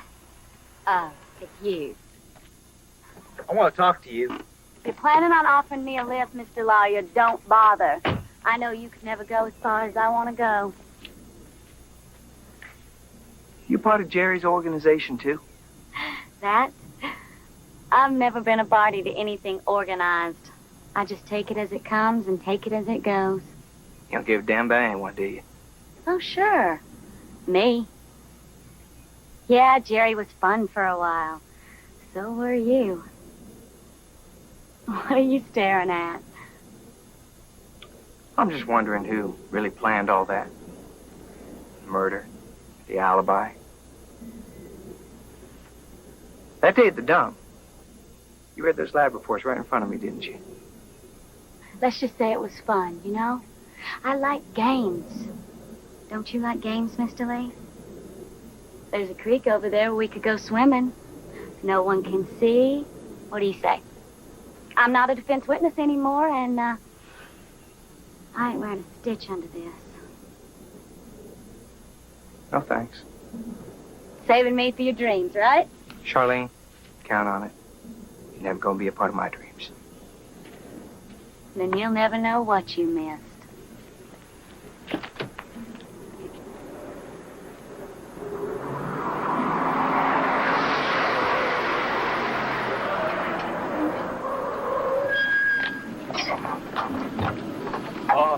Lord. Hi, darling. Yeah. Bye, Senator. I hope you win.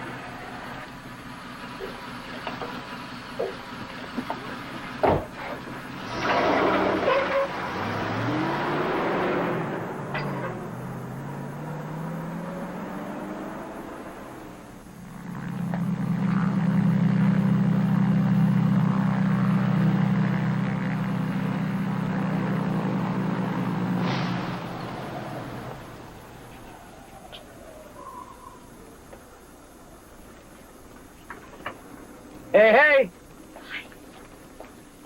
Oh, you're great. I did it. I gave him an ultimatum. I can't believe it. I don't know how they're going to react, but the hell with it. On Friday, I went to the boss and I told him all about you. What? No, don't say anything. Don't say anything. Thank you. I told him that I knew what I was doing, and I did not feel that I had compromised my position in the agency in any way. He believed me. Okay. He said he was seeing the director, and he would talk to him about it. And I said I would do whatever he wanted me to do. If he wanted my resignation, then I would hand it in. Because I decided that we came first. I said this before. I don't deserve you. I don't want you to deserve me. I want you to marry me. Hmm. When the campaign's over, I want to be your wife. Say something, just don't say maybe. I accept.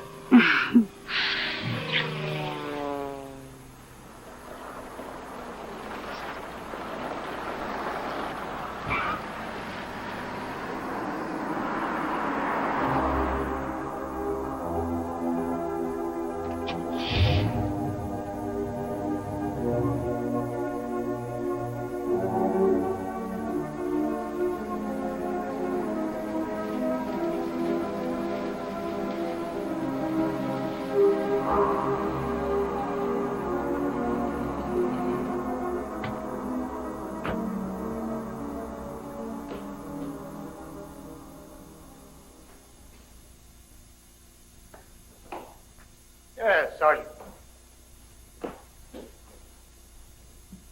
I'm sorry to interrupt, sir, but I thought you ought to know. We've learned that the black cop is not dead as was believed. He's alive. He can identify Perkinson. I see. He's been following you for days. He can tie you to Perkinson. Thank you, Sergeant. That'll be all.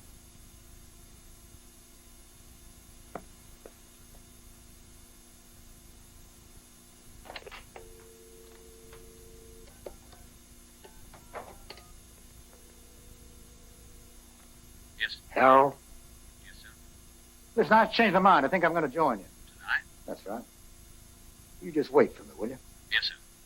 In the parking area at the mansion. I'll be there, sir.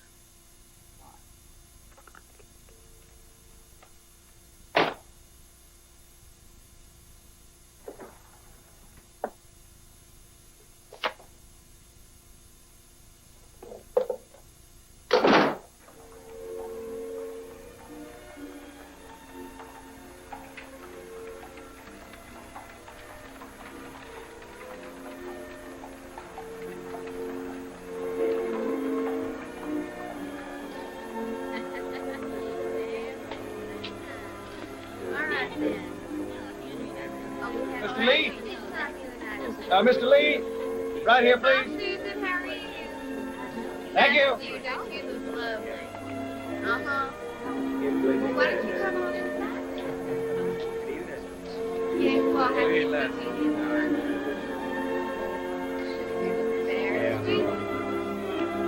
Mr. and Mrs. Ballard, good evening. Good evening. Well, I hope this fundraiser turns out to be a real bonanza. Well, thank you, sir. I'd like to introduce my fiancée, Miss Katherine Rule. Honored, ma'am. Nice to meet you.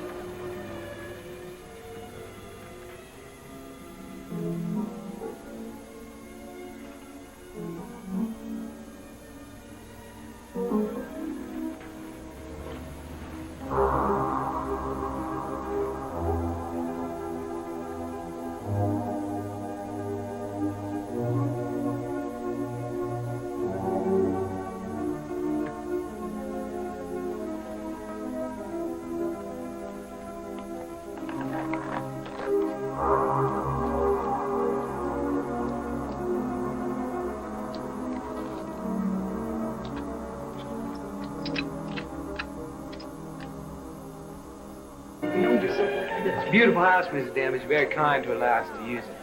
Well, I know my late husband would have approved. You know, he made sure your daddy got elected, and I plan to do the same for you. Thank you. Now, Miss Rule, are you from the South, too? South Dakota. Oh.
George, why don't you take a walk? Get some mail. Yes, sir.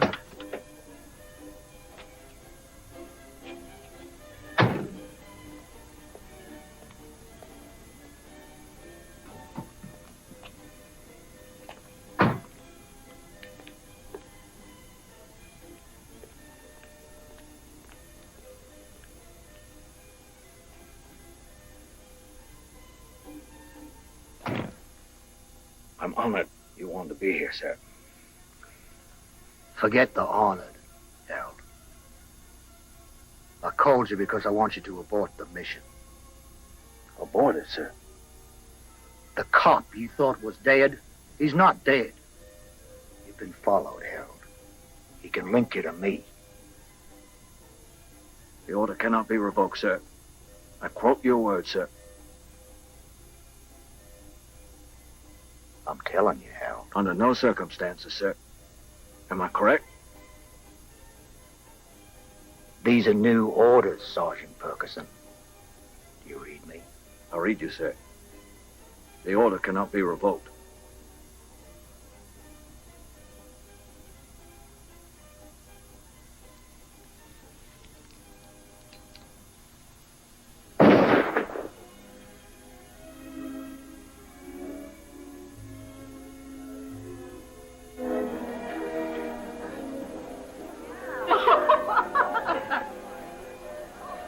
Toast. Future Mrs. Wilkie. Oh. Here, here.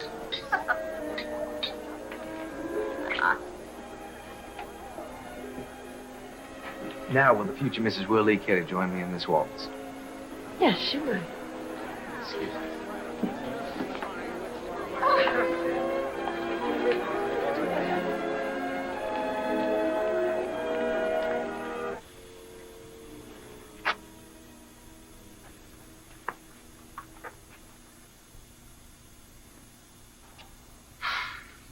As you know, we are here to raise money to make sure that Will Lee is elected senator of our state. Here. I'm asking all you gentlemen out there to bid for your partner in a waltz. And to begin, we start with Miss Katherine Rule. So, what am I bid, gentlemen? Do I hear $500? $500 right here. Can I hear $1,000? $1,000. Who will bid $1,000? $1,000. Thank you, sir. 1,000.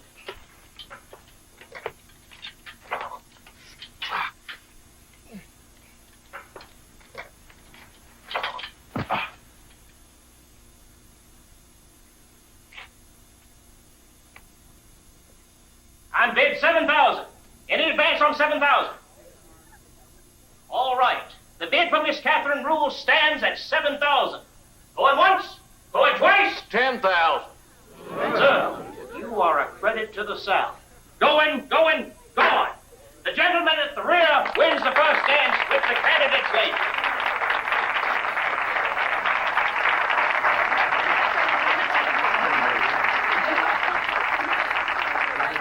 I believe this is my dance, ma'am. I think it is.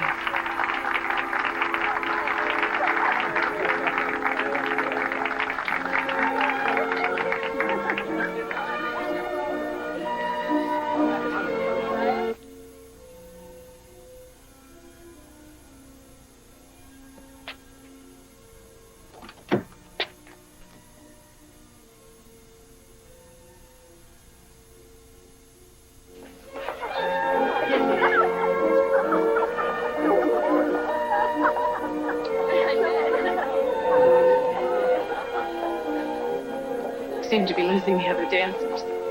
Ma'am, I didn't come here to dance.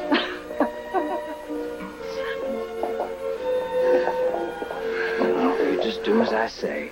Scream. A lot of people are gonna die. Nice and easy. This way. Come on.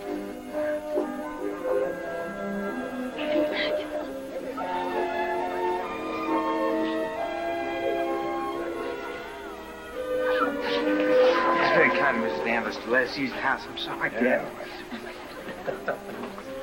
Excuse me, Mr. Lee.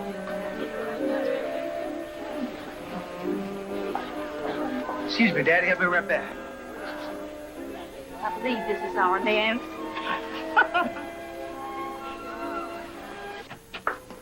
You can take it in here, sir. Thank you. Kate, where are you? I'm outside, Will. I'm with you. She's with me. If you value your lady's life, you won't say anything to anyone, and you follow orders. Out the back of the mansion and down into the garden. Understood? I understand. And you follow orders. I said I understand. Now, let me talk to Kate.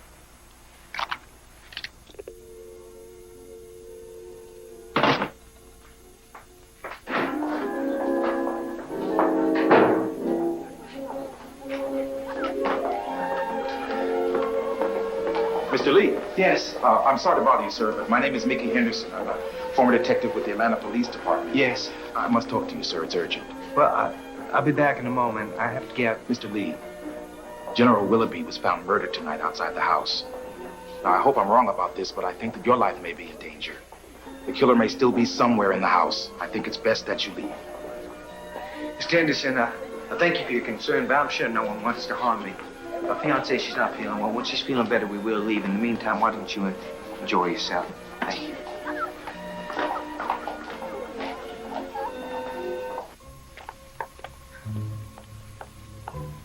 Go on.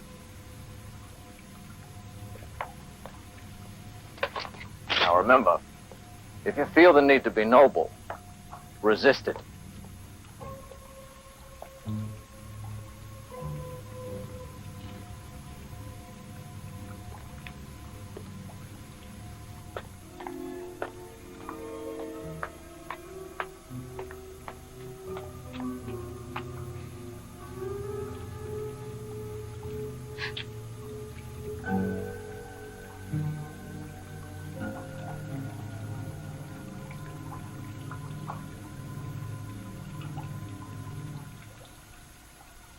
Kate?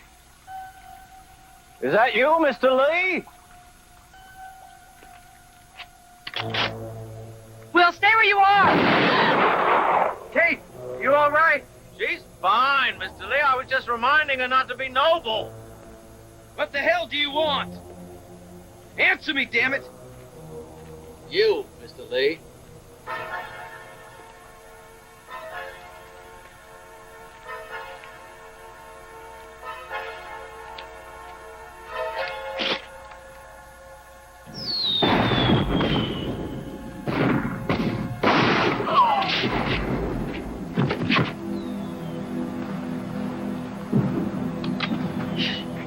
Try it, mister. Just try it.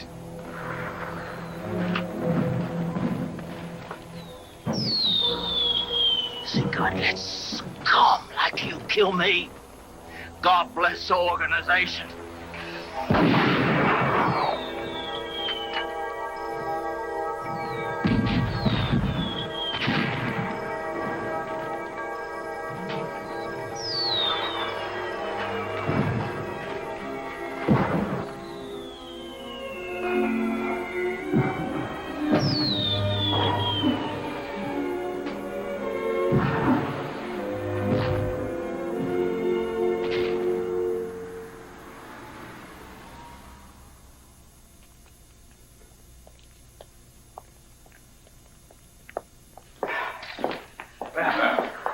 Mr. Lee, who did you vote for? Let's just say if everybody voted the same way I did, I'm going to be a very happy man. Thank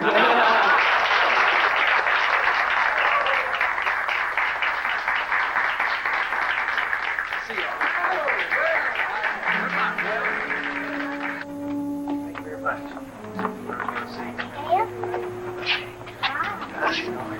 Hey, no loitering around the polls, especially for out-of-state residents. Well, I'm sorry I couldn't vote for George Lover, but I'll make it up in the year 2000 when it's Lee for president. Oh, which one? Will or Kate?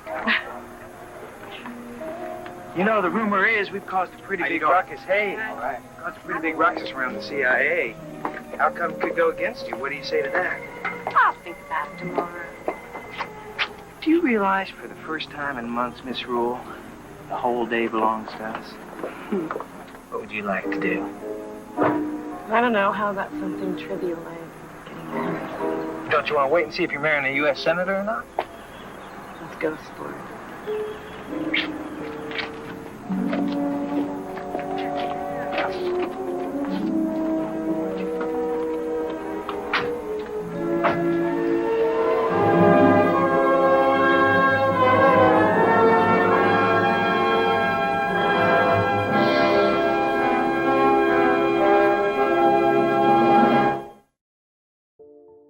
Well, that was Grassroots. 3 hours of political maneuvering, courtroom battles, and moral dilemmas. Ambitious? Yeah, you could say so. But did it stick the landing? For the most part, yes, and here's why. First off, Corbin Bernsen. Man, he really carried this movie. His performance as Will Lee had layers. You could literally see the weight of his choices pressing down on him, balancing his Senate run, a murder trial, and the moral tightrope in between. There were moments where he was frustratingly passive, but I think that was the point. Will wasn't some crusading hero. He was just a guy who had to decide whether his principles were more important than his career. The political side of the story was just as engaging as the courtroom drama. The film really captured how dirty politics can be. The backroom deals, the moral compromises, and the ever-present pressure to play the game. The campaign scenes had that unsettling sense of manufactured sincerity, like Will was walking a fine line between authenticity and survival. John Glover stole every scene he was in. The guy has this incredible knack for turning even the simplest line into a sinister threat wrapped in charm. What's wild is that the prosthetic makeup he wore for the first half of the film was so convincing that I didn't notice it was him until after his nose job. And of course, we got a Rod Taylor cameo. I didn't recognize him straight away either, but he brought that old school presence, even with the few minutes of screen time he had. On the technical side, the Georgia setting was captured beautifully, immersing us in its swampy atmospheric vibe. However, the pacing lagged in parts, with some of the subplots feeling undercooked. I think a tighter edit could have maintained the tension more effectively. And while the movie tackled racial tensions and power dynamics, some parts played it a little too safe. Like they set up a hard-hitting issue, then pulled back before it could really land. I haven't read Stuart Woods' book myself, but from what I've gathered, it had a bit more bite in these areas. Overall though, Grassroots was a worthwhile watch. Unlike many political thrillers, it put characters above flashy action, which I really appreciated. It wasn't perfect, but its strong performances and morally complex story kept me engaged. Therefore, I'm giving it a solid 3.5 stars. What did you guys think? Did it hold up, or did it leave you wanting more? Let me know in the comments, and if you enjoyed this review, make sure you like and subscribe for more deep dives into rare TV miniseries. Thanks for watching, and this is Holy Critic signing out.